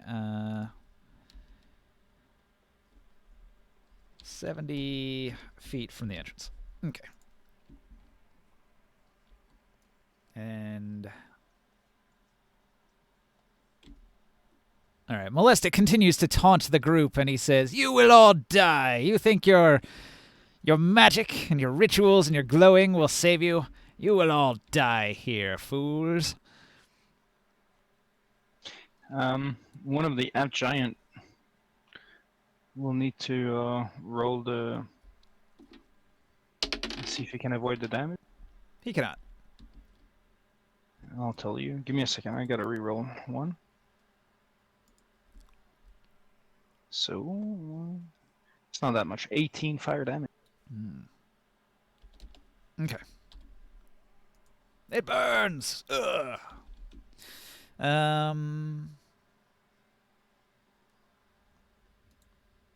All right. Molestic does a thing. General Goss does a thing. The archers fire on the free men.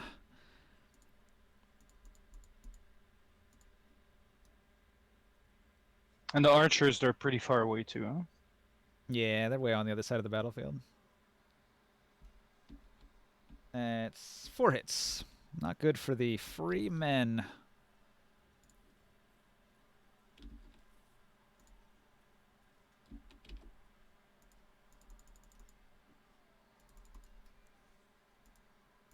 No, they're all gonna die.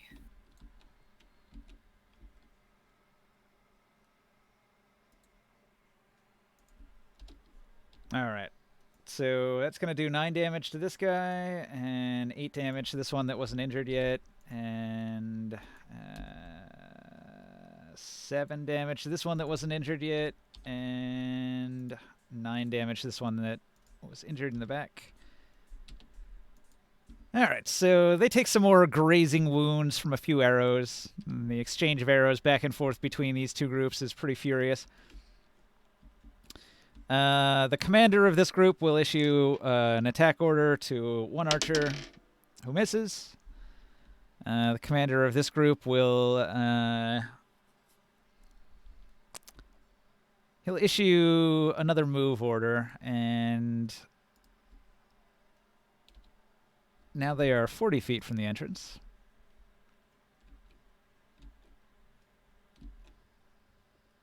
So Archer Horde, commanders, new turn.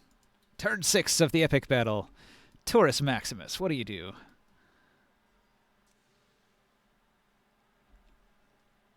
Guys, I'm going to have to call it here again later. 11:30. Yeah, and also I got SATs coming up. I'm trying not to. Okay. What do you want me to do with your character? Vicious Mockery or something? Repeatedly cast Shatter till I can't cast. How many of those do you got? 3? Shatter is a 2nd level spell. I have to.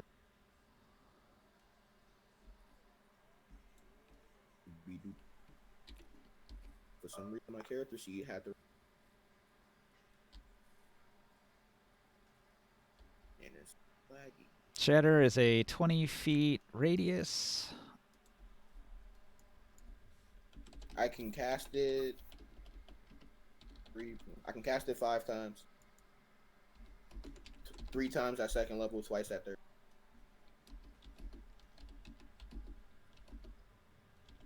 How much damage does that do? Shatter, it does 3d8. And when it's level 3, 48. Yep. And the DC is 15 for you. Mm-hmm. All right. All right. See you guys. See ya. I see ya. Have a good night. Yeah. Alright. See you next week. See ya. All right. So I've got his little shatter here. I'll try to arrange for that to hit some things.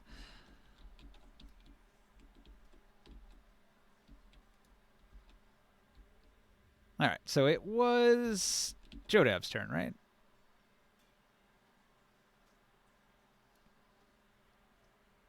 Jodab. You muted? You there? It's like a seagull squawking. He skips his turn anyways. That's true. Yeah. Oh, Surprise. That solves yeah. the problem. I was looking for my phone and literally put it down in my garage. And I was, fuck, it's the garage. Where is it? I can hear you guys and like getting pissed off. Okay. Okay. Well, so your surprise ends at the end of your turn, and then Grimorn, what do you do? 16 to hit on. I'm gonna re-roll this. This is gonna be a 2 instead of 1. This guy, the 143 damage here. Okay. He's gonna take how much? 16 doesn't hit, right? He's got a shield. It blocks it. For real? Uh-huh. Armor class 17. Okay. But darn, screw it. So close. You need some bless. Actually, I could do that. I'm gonna move ahead a little bit, All right. Through the bushes. and this will follow me. Now this guy here, Bartas, Yeah. is gonna be inside of the bubble. 'Kay. So, but he can exit. There's nothing stopping him. What's that bubble do again? Obscurity. Okay, so that's just bugs. That's your bug bubble. Yeah. Bug bubble. So heavy obscurity, very difficult to see through. Possible to see. It is opaque. So he's a little confused. Defiler magic. They're attacking me. Yep. Okay. Well, the Veiled Alliance is going to move in. They go from here. Oh, I tell them you can walk straight through my bubble, and you'll be safer.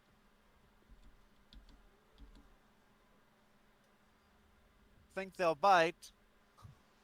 What's that? You mean they don't bite? No, not these ones. They don't bug bite. No. There's just a bunch of gnats. Billions, gazillions of them.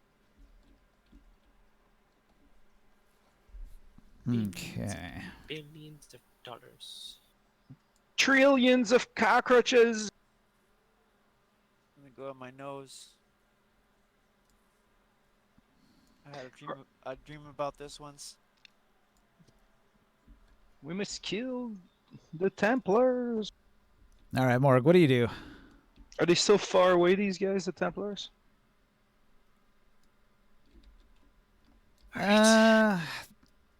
These Templars are 10, 20, 30 feet horizontally and 40 feet up.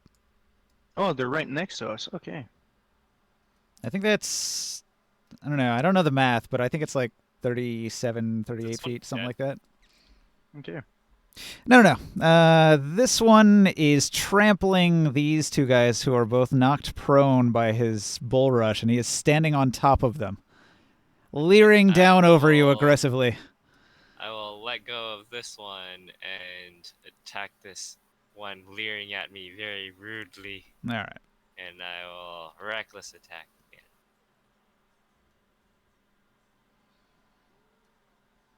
Ooh, nat 20. Nice. Alright, this is gonna do how many bites? It doubles the Roll dice. additional damage dice. Additional beyond the 2 times? Yep. You get a 3 times Ooh, crit. Triple Alright, crit. it's, 9d6s. Damn, you're not just taking a bite there. Taking a chunk off, eating it. Mm. I'm gonna kill him! He's looking at me rudely! Delicious. I will also use my D8 to roll one of the Was that an exceptional roll? I don't think so. Their AC's 27. I can't roll an exceptional. 17. He needs a 27. 3 more points of damage. He takes 35 points of bludgeoning damage. Mm. He roars in pain as he's almost dead. His guts are spilling out all over you. I will then proceed to sting him. Sting you to death. Die. Finish him off. I made him extra crunchy for you. 1d4 plus 5.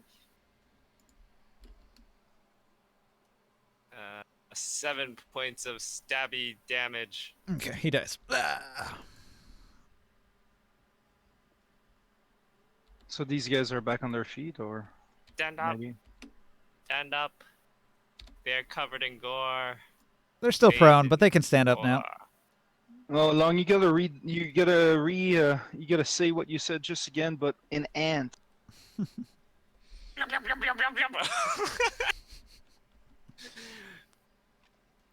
All right, so You're communicating with pheromone. Oh, I will bonus action combat heal myself.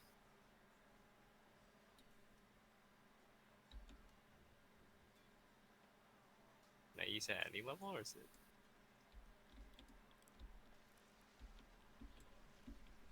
Yeah.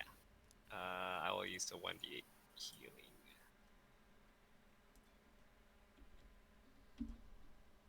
okay. Soul comes over here and he casts Shatter at the Templars, and they counterspell it. The bastards.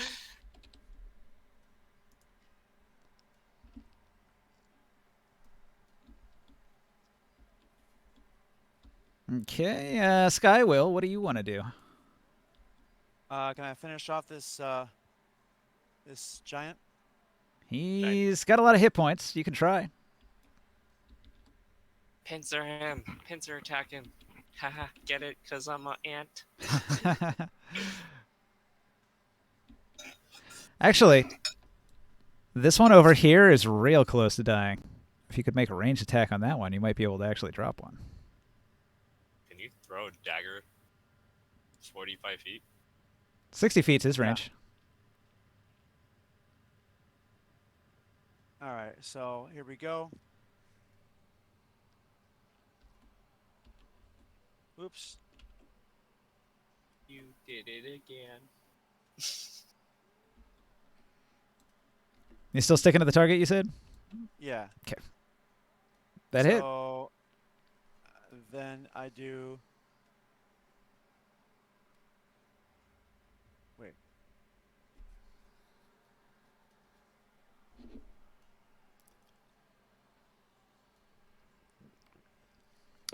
I'm out of drinks. And there we go for damage. 7. All right, you stab him in the ass, and he roars in pain. Ah! How dare you! Okay. There's no And I get my sneak consent. attack damage too, right? No consent. Did you use a bonus action to hide before that? I thought I was able to get my sneak attack just by doing. Oh, yeah, that's right. Yeah, you should just roll it. Isn't it included? You got a lot of dice there. 3, 5, 4, Yeah. 6, 3. Okay, so then my other attack is a. Well, it's got a +4 on both of them. Do you get the +4 just the one time? So it was like I don't get 7. 46 both times. Oh, that's a miss. So with the sneak attack, how much damage did that actually do? Let's see here. What was the other roll? I can't. How do you pull up the other roll? You hit enter. So it's supposed to be 7 initially, and then your sneak attack is 5d6? Yeah. So there's just an extra 4 on there. An extra 46, yeah. No, well, there's just an extra 4. Oh. Because you did sneak attack, so you do want that 5d6, but it's 5d6 plus 4 on there. Okay.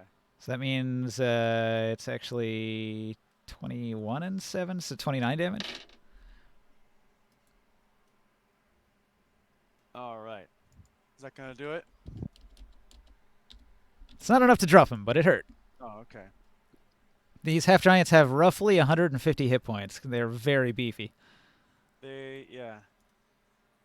But a fresh new bleeding wound is in the the orifice. in the orifice. Nice. All right. He made his butt bleed hotter than hot Cheetos.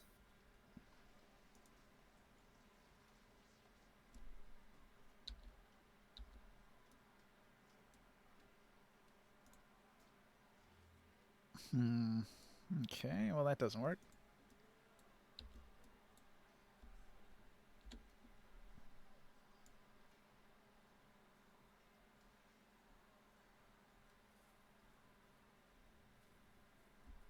Alintha does a dash, and she's now hovering over just about the center of the lake.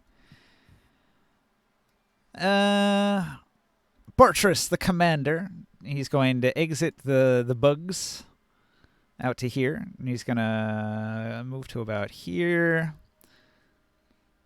He's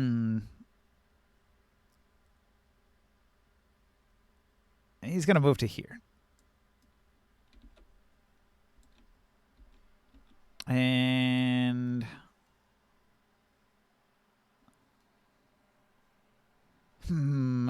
he's going to draw his weapon. So he's got his shield, he's got his sword out. He's going to get into the battle. So he gets to here.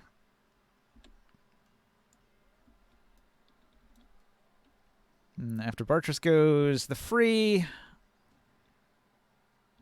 And the half giants, they're battling.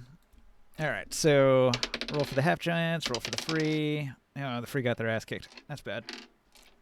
Okay. Dice. All right, this guy takes 8 damage. And he collapses. This dude over here takes 11 damage. But he holds his ground.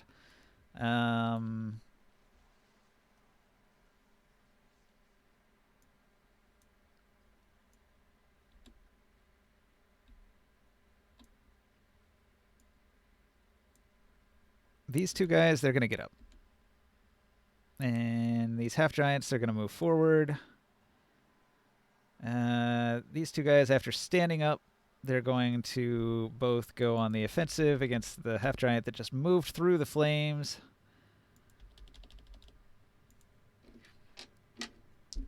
They chop at the half giant. 2 misses. Let's see. This half giant does 8 damage to this guy. And he is dropped. So he gets up and he goes back down almost immediately after. Not his best day. Over here, these guys, they're going to do... let's see. This guy takes 10 damage from one of the half giants. And... let's see. This dude took 9 from the half giants. And then they attacked the half giants, and they managed to do another 23 damage.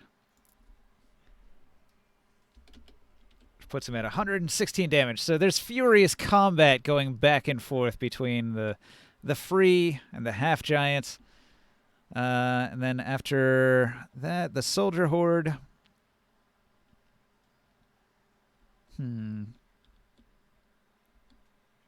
They're After going my to... turn was over, did this guy swing on these guys?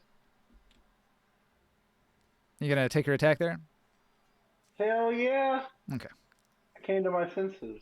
You did. go ahead and hit him with a quick roll. Like, I missed again. Oh man. What? A miss. I'm so confused. You tried. Yeah. All right, so Reckless attack. General Gus tells his soldiers to move forward another 30 feet. They are now 10 feet further back. He's going to have them ready in action. And then, let's see, Molestic's going to do a thing.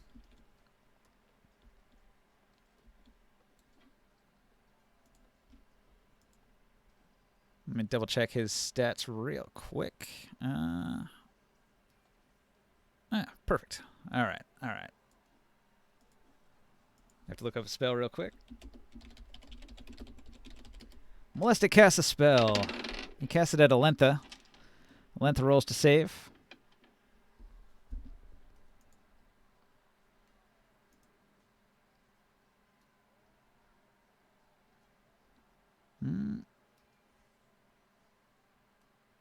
All right.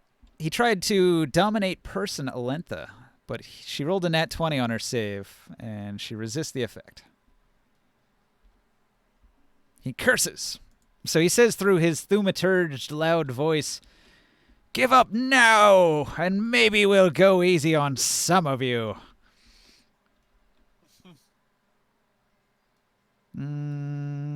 Okay, General Gus went. The Archer Horde, they fire some shots.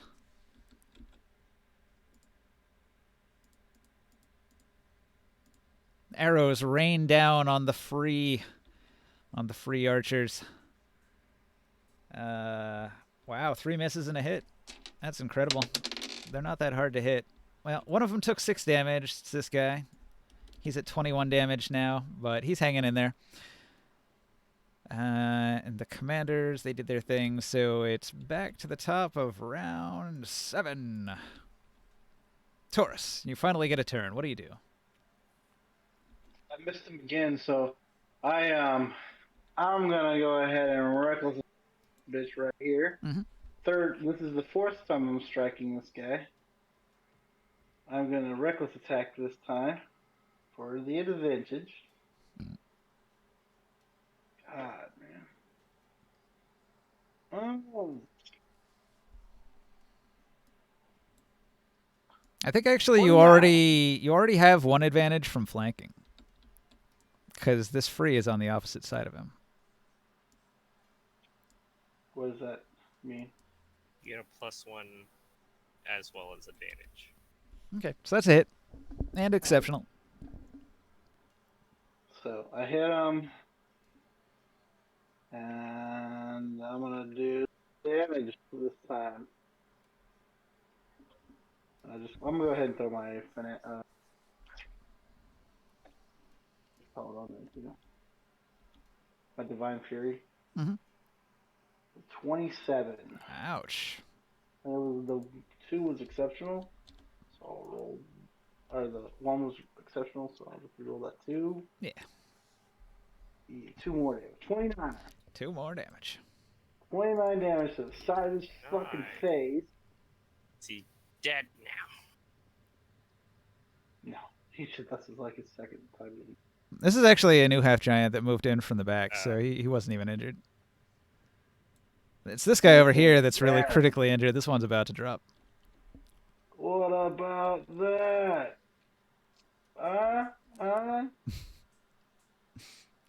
Okay. What's your thing?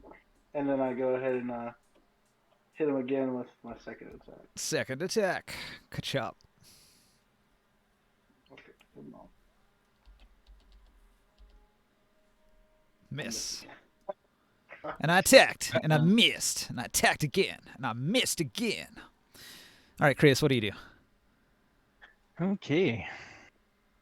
So I'm going to move a little bit like this, and these guys, they get stuck in the obscurity for just a second, and then they get a sword that comes out of nowhere and attacks them. So when they're in obscurity like that and they can't see shit, or barely, uh, what kind of disadvantage do they gain? Well, your sword can't see shit either, so it I'm the one who's directing it. negates each other. I'm the one who's No, directing it. he can see through the cloud of the insects. Yeah. Okay, well then I you have have- advantage to hit. Okay. So what is their flaw of being obscured? No, that is the flaw. You have advantage to hit if they can't see it coming. Now, if I cast a spell on them, though, would they be able to see me casting it, being in the obscurity? No, they can't see you. You're obscured. Okay. Okay, so, well, the sword was already activated a while ago, so 15 to hit. Okay. That is his armor class. He's going to cast shield. Okay, and then fireball on them.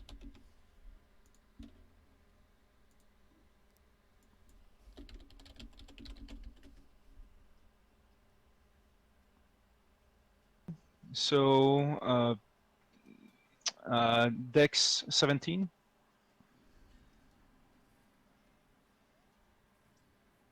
And I don't know if it catches Malistic. I'm not sure. Because I cannot see him. Counterspell doesn't say I have to be able to see you cast the spell to counter it. But he can't see the spell. It says I don't have to. So he's still going to counterspell you. Okay. What level is it? Level 3. Okay, then it's automatic. That's counterspell number 6. Ah, that's OP. Can't believe it doesn't say you have to see the spell being cast. Yeah, that's kind of... Well, or they can't even see the spell, so they're not even acknowledging it, you know? Yep.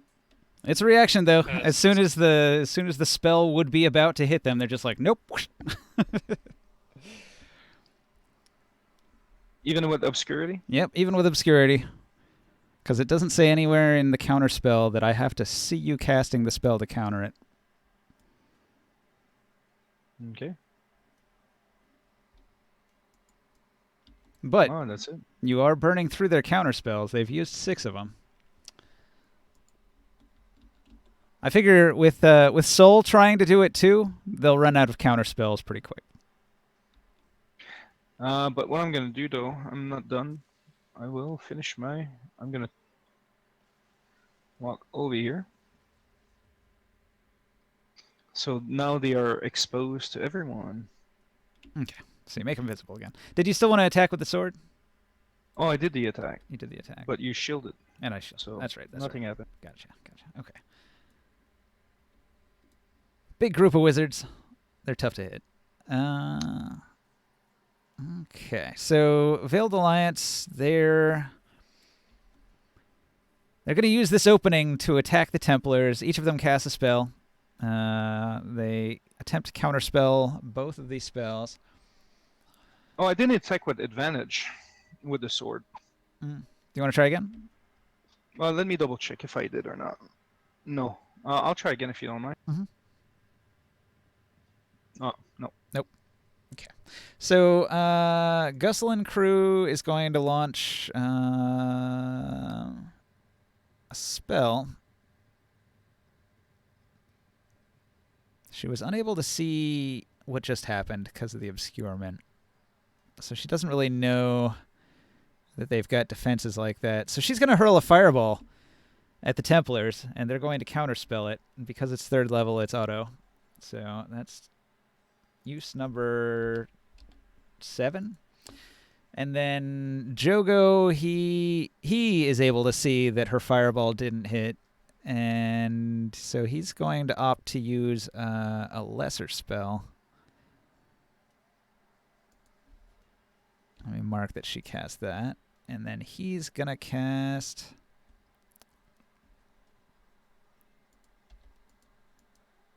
One second.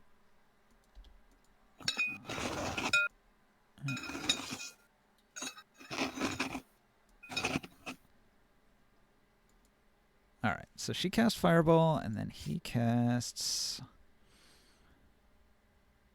a a Scorching Ray, which they counter. Which is counter number 8. All right. Counterspell. Counterspell. There's just wizard spells going back and forth, and they're shielding and blocking things here and there. All right. And then... You get a counterspell, and you get a counterspell. All right. So that was... Veiled Alliance, the Templar Horde. They're going to... Let's see. 10, 20, 30, 40. All right.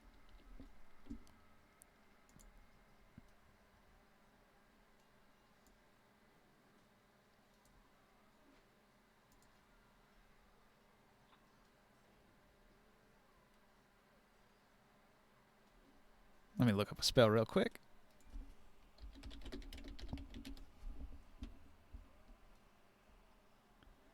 What is the range of this spell? The range of this spell is 60 feet. Okay, so I think this will work.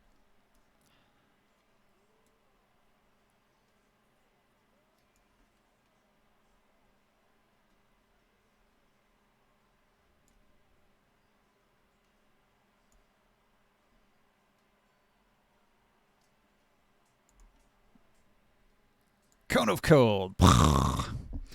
It doesn't hit Gustle and Crew, but it is going to hit Jogo, Soul, and Grimoire.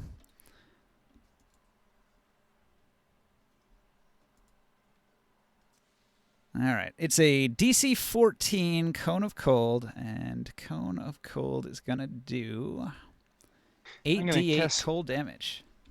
I'm going to trigger my artifact on my item for resistance to cold.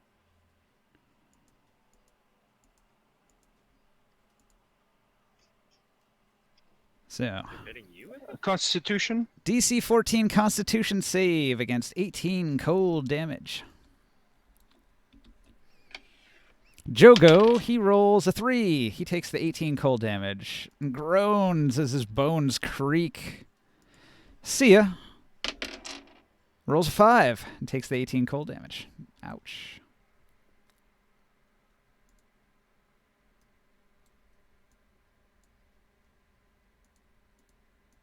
Well, I'm gonna not use it. Oh, yeah, I guess.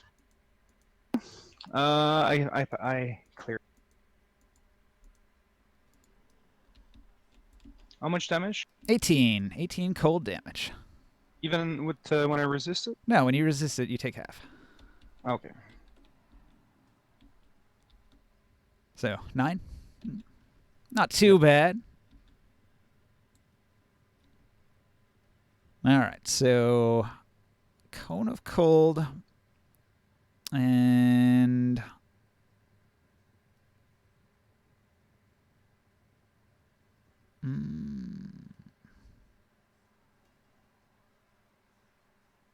okay, some of them are still going to hold action. All right, so that was the Templar Horde Morgue. What do you do?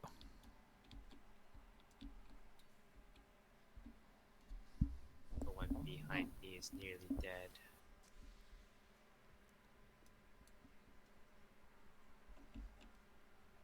Yeah, this one's wounded over here. I think we could call that flanking too, here to here. Yeah. Alright, I will not reckless attack this turn then, and I will still attack with advantage on the guy. I bite! Another nat 20! Boy.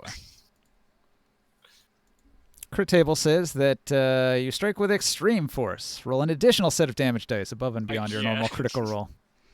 And the target suffers a level of exhaustion. Oh, he's gonna suffer death. 44 points of bludgeoning damage from my mandibles. All right. He dies. Ah. Collapse. And then I will point my stinger backwards and shoot it into this one's arse. Oh wait, it's not rolling with advantage for that one. Normal roll.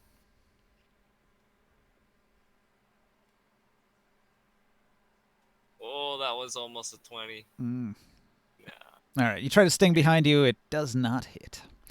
Okay, blind fire. I will move this way. Alright, actually, did I have advantage because of this guy?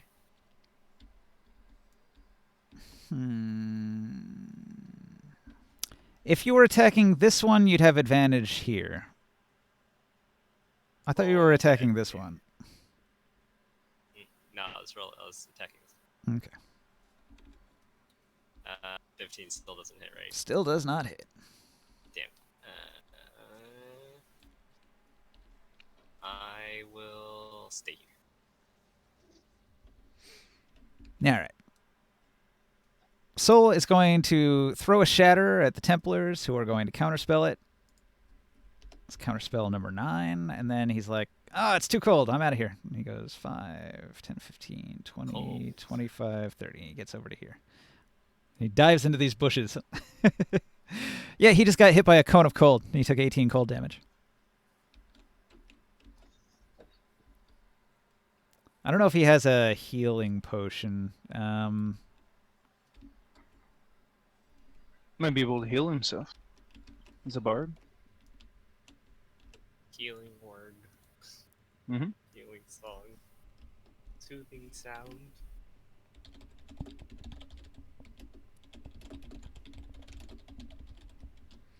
I'll leave a note for Sia. Do you want to use a healing potion? You had a bonus action where you could have.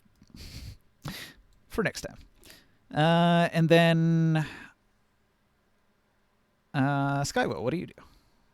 I am going to move up to here. Let's see there. This grappled half giant, I'm going to try and finish him off. Yeah. So, well, I'm not going to finish him off probably. Yeah, he was grappled. Morg let him go. Yeah, I let go to bite somebody else. Yeah. Yeah, to bite another guy. Forgot to remove. Still attacking him in the back, though. Yeah. And you have allies surrounding him. Mm-hmm. Oh, and I will, wait, it says advantage? Yeah, you have advantage. So I'll do it again. Well, actually, if you're stealthy, you Does do. it roll if... Does your stealth beat a 17? Let's see here. Here's my stealth. Yeah.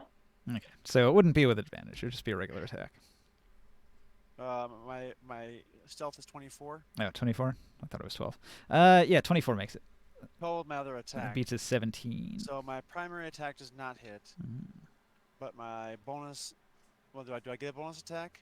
Yeah, if you attack, you can do a bonus. But you only get one bonus action? You only get one bonus action. So then if my bonus action was to hide, then I don't get this other attack. Correct. Yeah.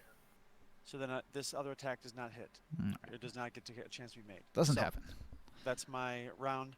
I viciously tried to attack this this half giant, but again, their stout armor turns my blade. Yeah. Those heavy Blind shields. blade. Big, giant wooden shields. You gotta get around them. All right. Alentha is going to cast Detect Invisibility, and then she's going to point. She's going to point at an area somewhere.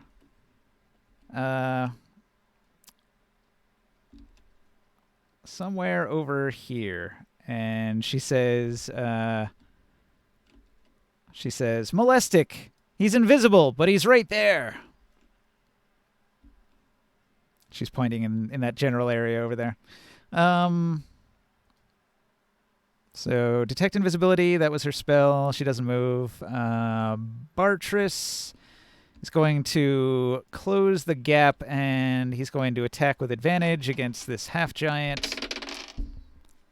He hits. Chops the half-giant, and he does 14 damage. I'm gonna go ahead and hit this giant ninja. Just hold this for my opportunity attack. Then I'll take this guy, Which one? the one next to me. whenever he swings. He didn't swing though. He was attacked. He got attacked. And they're not there yet. I'm gonna walk away for a second, but that's my. Yeah, I think you're misunderstanding the situation. He didn't make an attack. He is being attacked. No, that's what Because Joe this would guy- do if he. Yeah, but This guy got attacked, right? No, I'm saying a dude that's one of your allies is attacking this half giant here. He's saying if that happens, if the giant attacks his friends, then he'll make an attack of Yeah. opportunity with Sentinel. If it doesn't, then this is null. So Yeah. no No. big deal. Yeah, well Because that's he's going AFK. yeah, that's just not what's happening right now. But in the future, sure. Okay, so Bartrus chops the half giant, and then the free people, they're going to attack. Bartrus calls the free people to himself. So let's see, we got 1, 2, 3.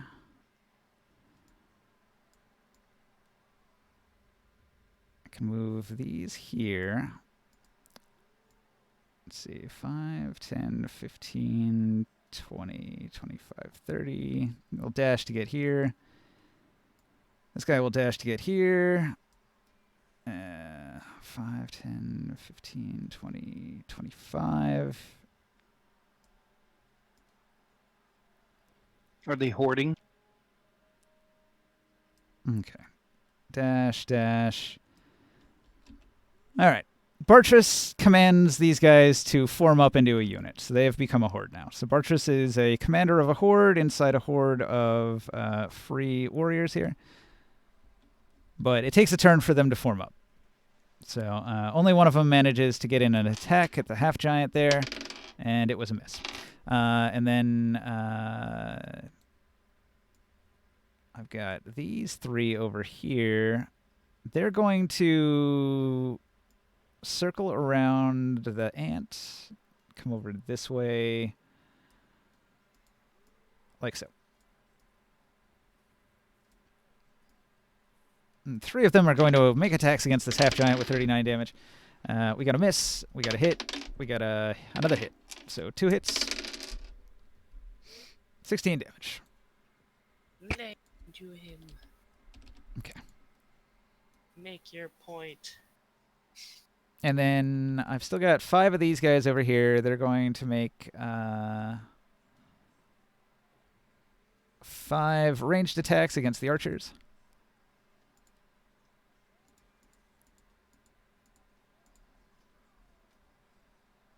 Arrows fly. Oh, that's bad. It looks like 1 hit and did 9 damage. At least it was a good hit. Crit fail. Yeah. String broke. Shoots himself in the eye. I hope not. Let's find out. The one that crit failed, it says that when he drew his bow to fire, he lost balance. And he falls prone. But he didn't move, so he'll use half his movement to get back up. No big deal. Shoot an arrow by accident in the sky and fell back on his head. That would suck.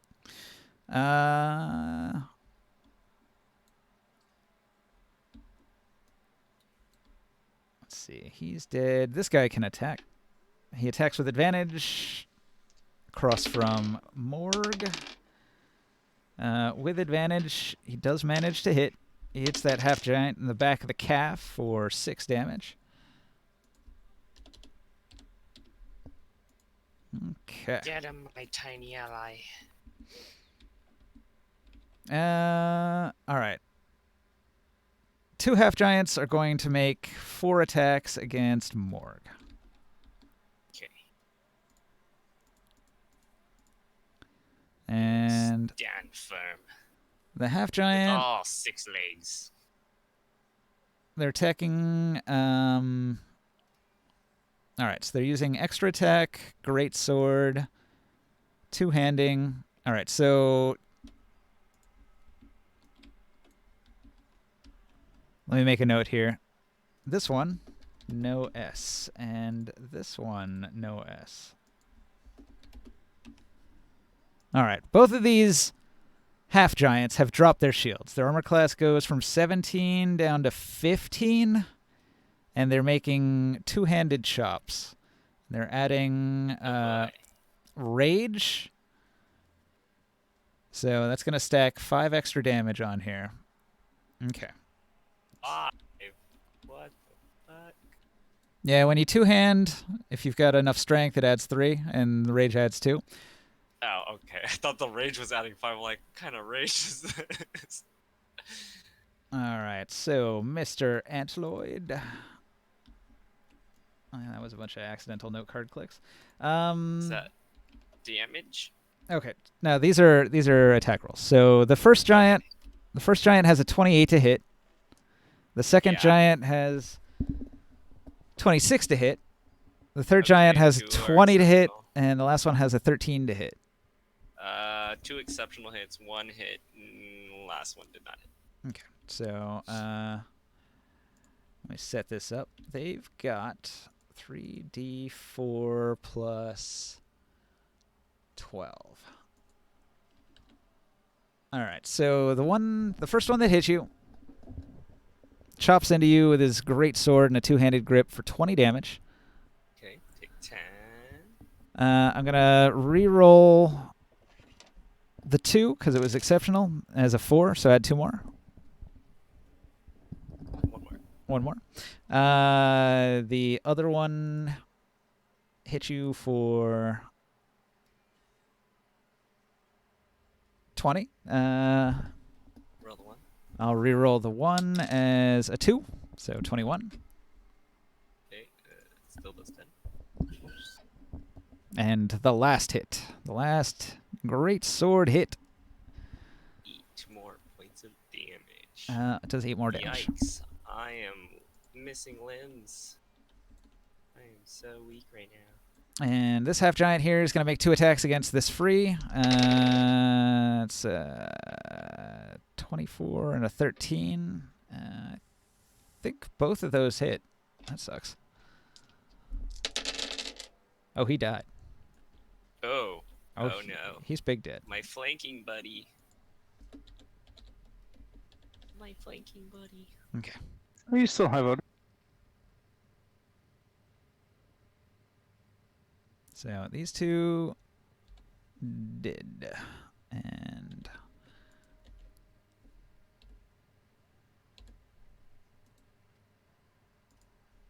I'll make a slightly smaller gore pile.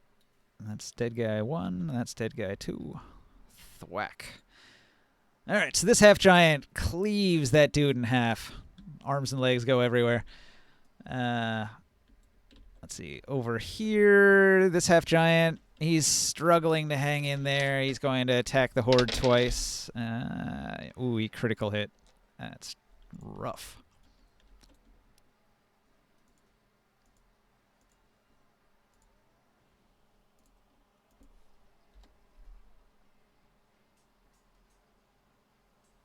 Hmm.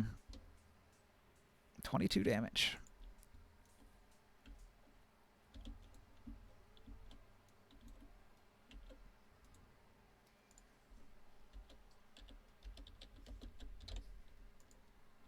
Okay, so this guy goes down in a heap. He's dead. He got chopped, cleaved. And the crit effect was a disengage, so he's going to take the opportunity to go 5, 10, 15, 20, 25, 30 to here. No, wait, he's got 35. He'll go to here. With a disengage, and nobody can attack him.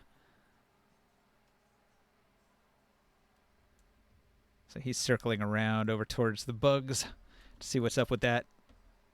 The free, the half giants, the soldiers, Molestic. So Molestic sees that he's been spotted. He's going to attempt another spell.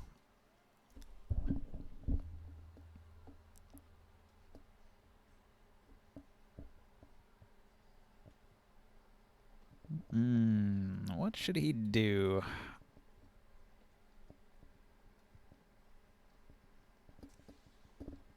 He's going to try to dominate Person Alentha again, I think. But she resists again. He curses her. How dare you? Well, he's out of 5th level spells at least. That's good. He's got greater invisibility, so casting these spells does not make him visible. And he's going to move because she's pointed where he was, so he doesn't want to be there anymore.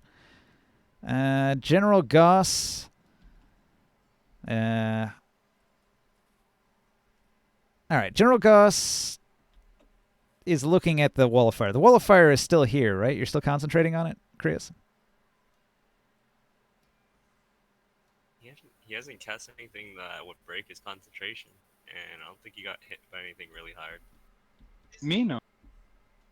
Now, if I try to move through your Wall of Fire, I have to roll to save, right? Yep.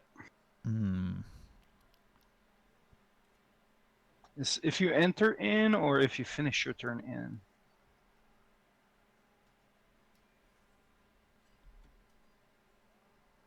I invite you to walk in.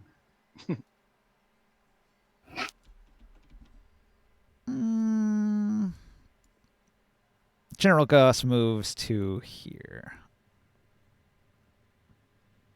Okay, so his troops had readied an action. Now, before their turn comes up, they use their readied action to move forward. General Goss told them, get ready to move forward and move forward.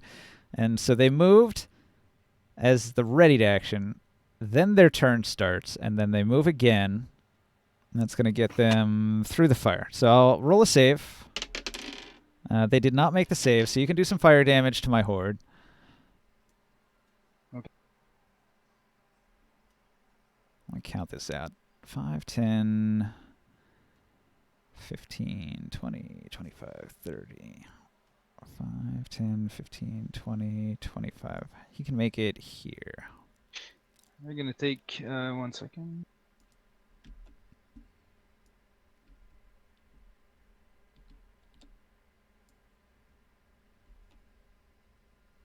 Oh, 26 damage. Okay. Fire damage.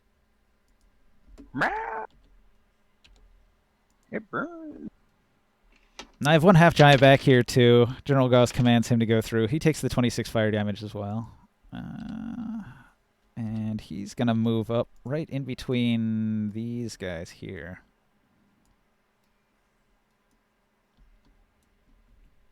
And with his reach, he's going to reach over the head of this free here and swing on Taurus twice. He's got an 18 and a 27. He's got 21 AC, so the 27 hits. Yeah, 18 doesn't hit. Yeah, 27 hits.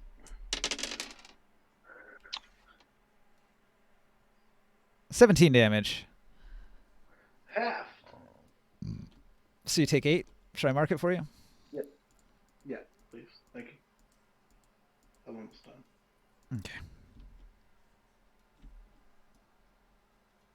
So the commanders of the groups. This commander here, he's going to issue a march order to his horde to get them to move up a little closer. So they managed to get this far right here. And the commander of this horde's going to issue an attack order at this guy here. So one arrow goes flying, and it misses. All right, so that was round 7 into round 8.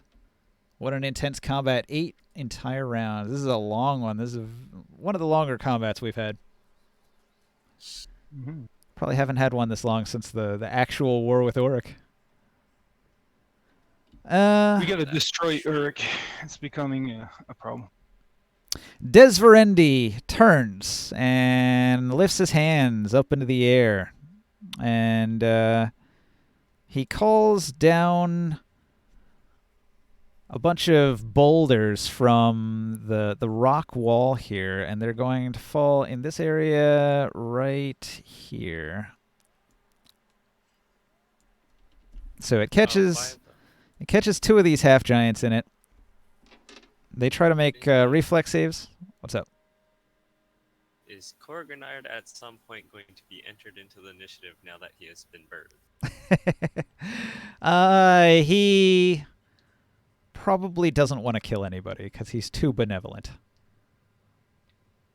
But he might do a thing. Just like He's I'm not having going- Desverendi's not on the initiative either, and I'm having Desverendi do a thing right now. So I might do the same for Korganard. But he's not officially on the initiative. So the half-giants try to avoid the rocks. One of them was successful, so he takes half of the rock damage. This one, let's see, 5, 8, 10, 12. So this one takes 12.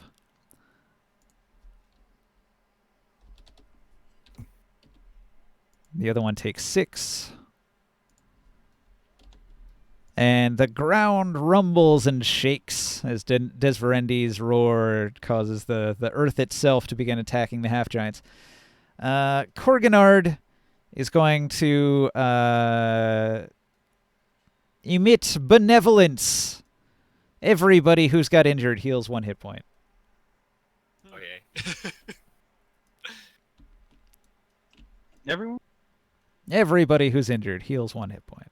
Including the enemies? No, not the enemies. Yeah, it's not really him killing them. It's just the meteor falling from the sky, man. Come on. No, that was the earth elemental. Oh. Okay, I'm removing 1 point of damage from all of these freemen.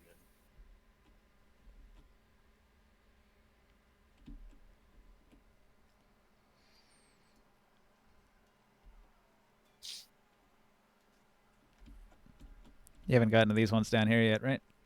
No, I'm doing all the ones on the left side where I'm at. 1 point of healing. Oh my god. My paper cut. It's gone. It's a miracle. Alright, all of these ones are done. Alright, I did the ones that were in a horde over here. I got I got Jogo, I got Soul. I don't think the Kanks were injured. I don't think Alentha's injured. Krius, did you get your hit point? Yep. Alright. We're good. Alright. Yep. Taurus, what do you do? Oh, So I actually. didn't get my opportunity attack, right? He didn't swing on my allies. He swung on me, right? Bartras attacked a half-giant, but a half-giant did not attack them. He attacked me, right? This guy attacked you, yes. Oh, this guy didn't attack me, though. No. What did this guy do? You attack the friends. I think he missed. I guess you could attack him. Cool. I'll do 22 to him. Okay. Was that to hit or damage? It was 29 to hit, 22 damage. Okay. I'll go ahead and run. I want to go ahead and hit him again. All right. Yeah. That was exceptional. I'm not worried about it.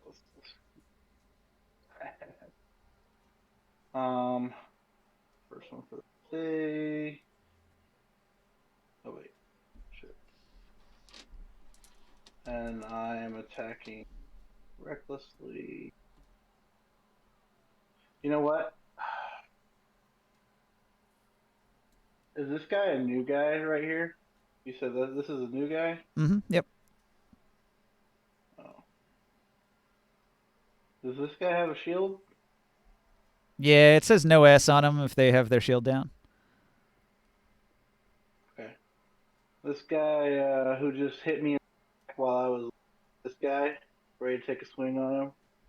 I'm gonna turn around and I'm gonna do a sundering. Sunder? mad. You gonna sunder his shield in half? Yeah. So I'm recklessly attacking, so I have a.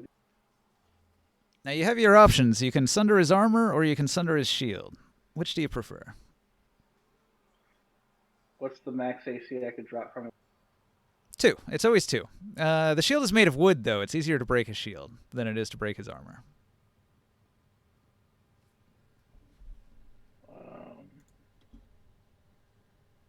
I want to swing for the fences and break his arm. Yeah. So how many dice do I do for that? How many d20s? Do I do my multi? So my No, actually, he's got unarmored defense from Barbarian, so it's basically just the shield. Okay, so I'm gonna break his shield this time. Do I throw another d20 on there? You sunder with advantage, yeah. It says here wood has a break of 15, so you need to be able to hit and do 15 damage, and his shield will get crushed. So if I already have advantage, just add another.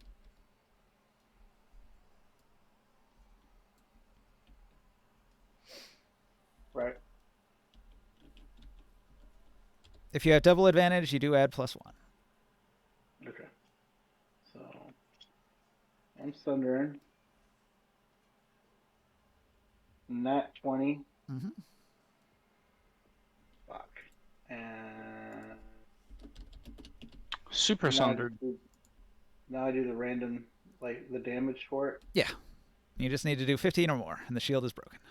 Well, I think he's gone. let's see. Oh wait, plus I'm doing double damage. All right. Well, when you do +12, it's pretty hard to fail on that. Yeah. All right. His shield is smashed. Yeah. Yeah. Seems like a waste. Which one, though, did you hit? He hit this one here. Yeah, no shield already. No. It was these guys. This guy's got no shield. This guy's got no shield. Oh, okay. Since I got a crit on him, everyone has advantage on him now. Okay. The anti-creature. Until my next turn. That's my turn. Did we even roll a crit effect? No. We should roll a crit effect. After your attack, you can choose to attempt a grapple, if you have a free hand. I'm two-handing a hat or a maul. It says you can shove him instead. Do you want to shove him prone? Yeah, I'll shove him prone. Okay. So I broke his shield, shoved him prone, and gave double advantage on, or I gave advantage on him. Well, it is double advantage because he's prone. Advantage on prone enemies within 5 feet. Both of these guys will swing on him, and long too, probably. Yep. All right, that's my turn. Chris, what do you do? That's called being a team player, guys. I will cast a fireball that hits this group of soldier and these 3 giants here. Okay. Use your circle.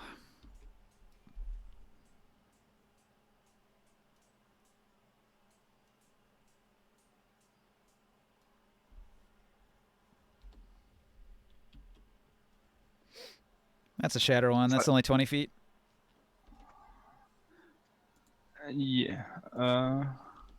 Yeah, that's fine. That's 20 feet radius. The fireball. Same thing. So I hit all these guys. Boom. Oh, you're right. It is 20 foot. Okay. Yep. It's not bigger than that. It doesn't need to be bigger than that. You don't want it bigger than that. Okay. They have a 17 dex save to make. The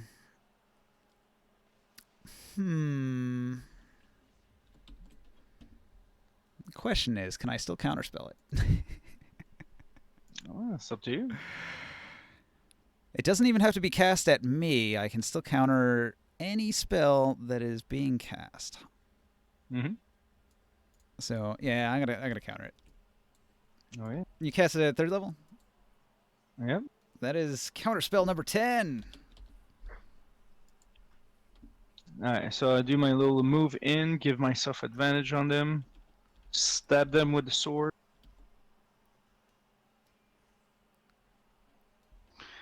With 17 to hit.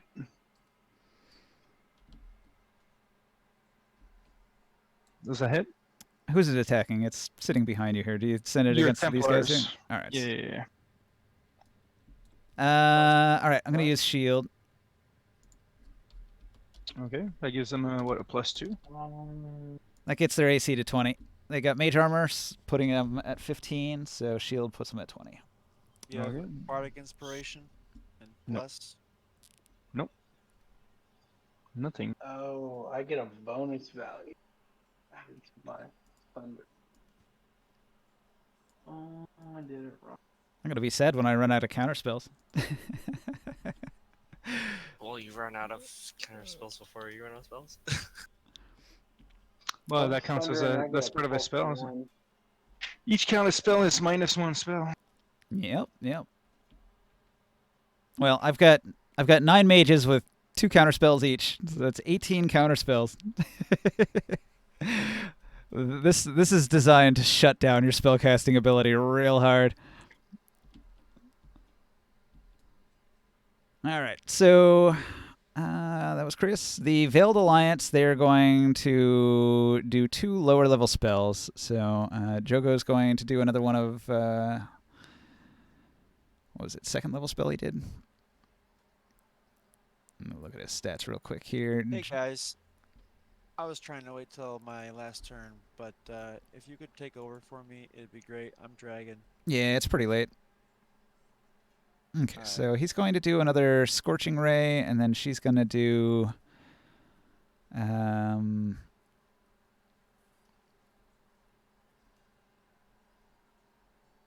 Alright. Hey, thanks. Have a good night. Yeah, good night. Good night. Yeah, I guess she'll just throw a fireball.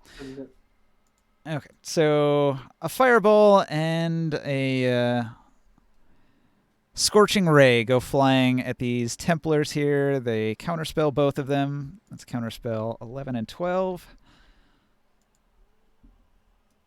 And then Soul is going to throw a Shatter at them, and they counterspell that too. That's counterspell 13. Actually, when they want to do a counter spell, they need to be able to see the person casting the spell. Yeah, where'd you get that from? A lot of people on Reddit, they're saying that one of the only way to hide your spells casting is, like as a caster, is a subtle spell. But Reddit's not if you're official, not- though. I don't know. If you can't see somebody casting, there's no spell being cast, you know? But it's the casting of the spell that gets interrupted, I think.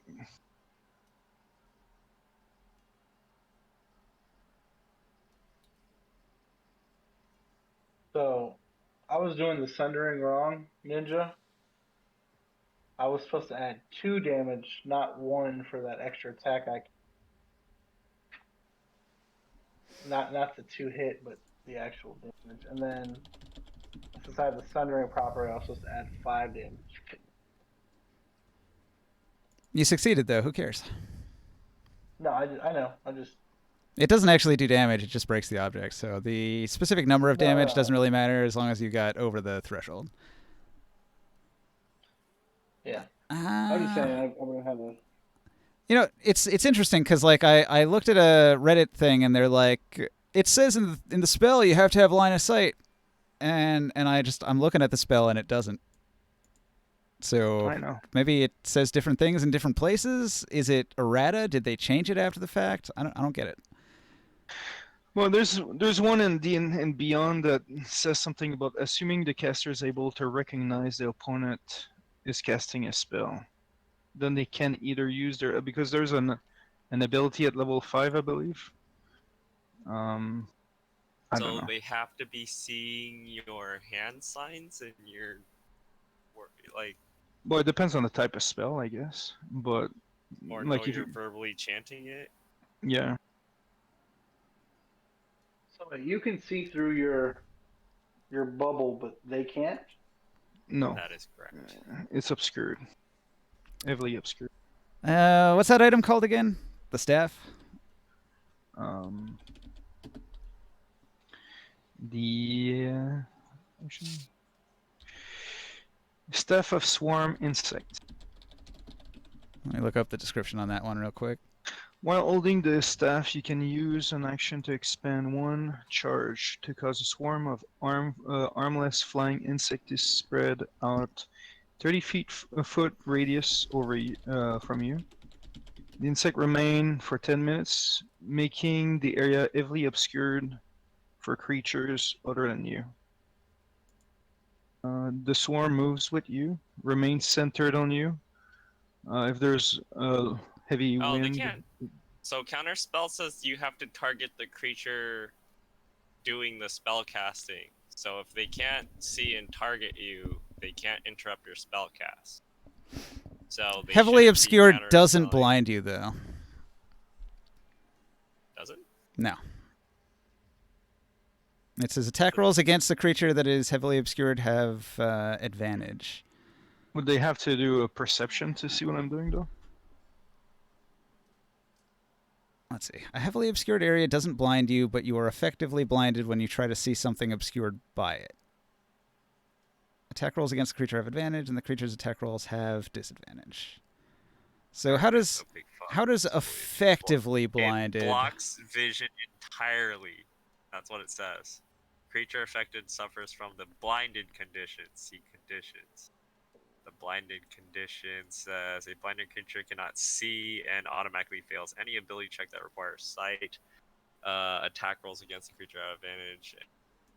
Attack rolls against that creature has disadvantage. So you can't see them. So I would say you can't target them if you can't see them. It's like just firing in the blind dark. If you were gonna launch any attack at them. Yeah, that kind of makes sense. That's what I was asking. I was like, you can see through it? Can't see through it? Kind of confused me.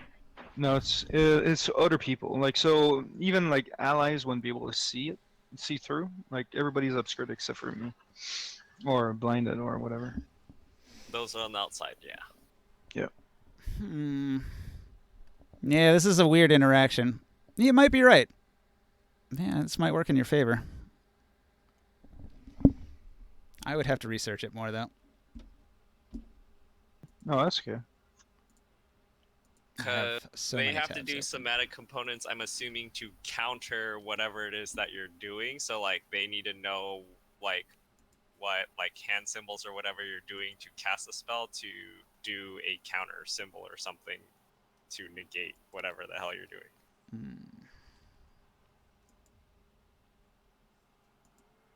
All right. Well, we'll do it that way in the future. Unless there's some, like, I don't know, universal counterspell symbol to just wave all spells. Like, just wave my hand like, no, bitch! Hey, it's all right. I'll work around it. Just throw up a fog cloud or something. Okay.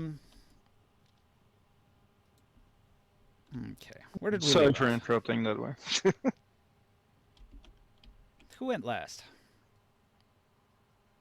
Morg hasn't gone through. I went. The Veil Alliance is their turn. They haven't gone. They were about to cast something, and one of them was going to cast a low-level spell. Ninja. You did this, right? You cast the thing at these guys? The boulder? It was a fireball to these guys, and then I did the sword attack, but it missed, and then I moved this way. And then the Veil That's Alliance why I casts spells, and then the Templar Horde...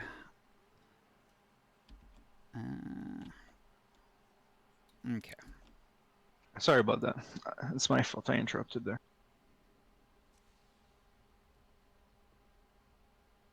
Been counting how many turns I have been raging. Probably like 3-4 at this point. 3.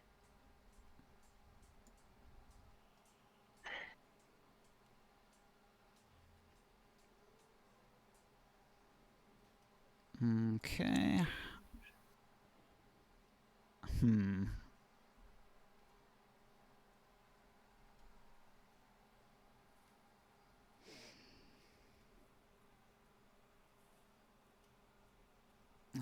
this is tricky. This is very tricky. All right, I'm going to unleash 9 magic missiles on... I thought you were gonna say I'm gonna unleash the pain. All right. I'm going to do 3 magic missiles at each of these people over here. 1 at Soul, 1 at Gustle and Crew, and 1 at Jogo. Jogo and Gustle and Crew will both use reactions to cast Shield.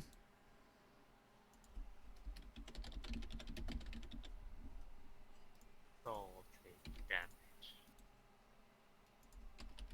Soul does not have Shield, so Soul takes damage.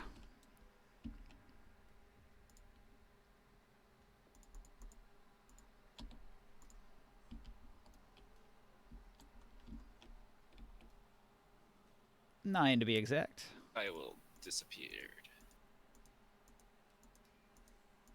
Yeah, it was pretty late. Okay, so barrage of magic missiles. And then I guess it's Mor's turn. What do you do? I will. Let's see. I have no more allies flanking this one, right? Nah. I will reckless attack him. Multi-attack.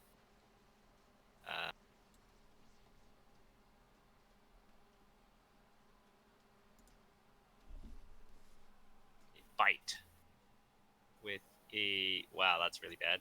10, and I sting. Wait, that you. I bite and I sting. Okay, 21. That the sting hits. Mm-hmm. D4. D4 plus 3 plus 5. He has to make a con save of DC 12. Okay. He takes 8 piercing damage. 27 con save. Oh yeah, that saves. All right. So what is he? Save for all or half? I think this Are you one hitting just the guy says that's on the save for ground? all. Yeah, it says the con save or it takes the stuff. It doesn't say half anything. That's a for all. Yeah. Okay. I will use my bonus action to combat heal with a 3rd level spell. Ooh, that's a bad roll. Are you hitting the guy on the ground? Huh? Nah, he's not Are you hitting attacking the guy that on the one. ground? Oh man. No, I was hitting this one. Why? That guy's Down the alive. He's ground? just prone. You would have had advantage to hit him. Oh, and then I'll have to reckless attack. Yeah. That. It's a little too late. You already made the rolls. Okay. And he has lower AC now. All right. Oh, he does? Yeah, he got sundered. And he's prone. And he's prone. And yeah, you have double advantage on the dude. It's fine. It's done. That's my turn. We can pick up later, because Soul's not here, and Oren's not here either. Correct. All right. Sia's going to use his 3rd and final shatter on the Templars who counterspell it. And they are on counterspell number 14 now. They've only got 4 left. All right. So it's going to be Skywill's turn when we come back. I'll make a note of it.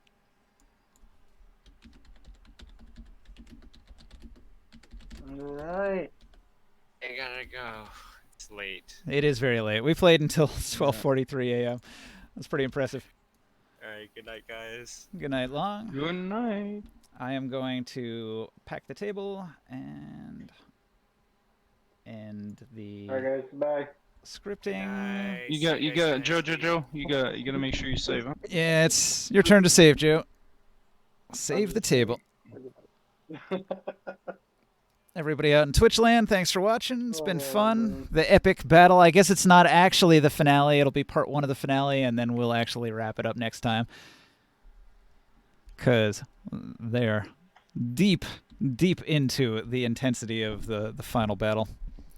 We got a bit of a late start. I feel like we could have finished had we started at 8, but, you know, Yeah. scheduling conflicts. What can you do? Well, that was fun. That was a good battle. And it seems like the tide is turning in your favor.